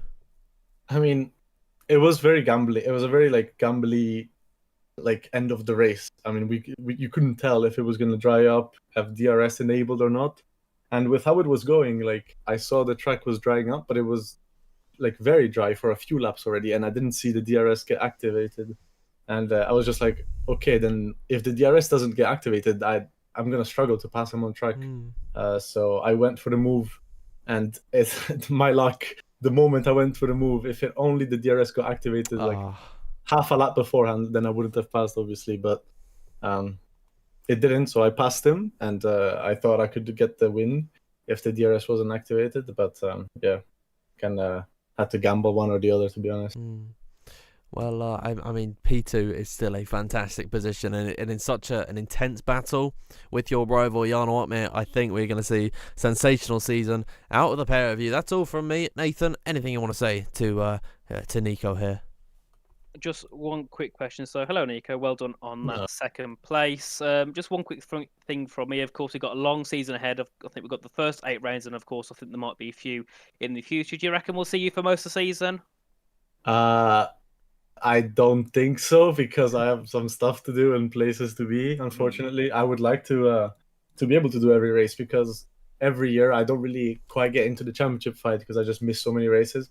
And I wanted to do it, but I just can't help it because I have to go to some places. But I think the first half, I won't be there as much as the second half. Hopefully I can be there for the rest of them. Of course. Well, I'm hoping we'll see you a little bit later in the season if you're not going to be here that much in the first. So anyway, thank you for joining us for an interview. Congratulations on the podium. Thank you so much, guys. Thank you to Nicholas Longe for joining us in the interview room. We'll bring you back over to the intermission screen so you can see myself and Nathan's lovely face, or whatever you can see of Nathan's camera. But I mean, what else can we say about that race, Nathan? It was incredibly fun to watch. 36 laps of pure racing, and I think you get that every single time you head to Sao Paulo, especially with this Tier 1 grid. Of course, and I think we've got a whole season of this. We've got many drivers who obviously we will see come back. Of course, we had, I think, 7 reserves tonight, so there's still many full-time drivers, Thomas Ronhard, Alfred Boscher, Ruben Pedreño, who we still get to see throughout the season. We'll see what they can do as well, but I think we're definitely in for a brilliant league of a brilliant season of league racing. As I saw in the chat there, someone put it's closer to NASCAR than F1. So if that's the case, anyone could win the race, because in NASCAR, anyone can win. So...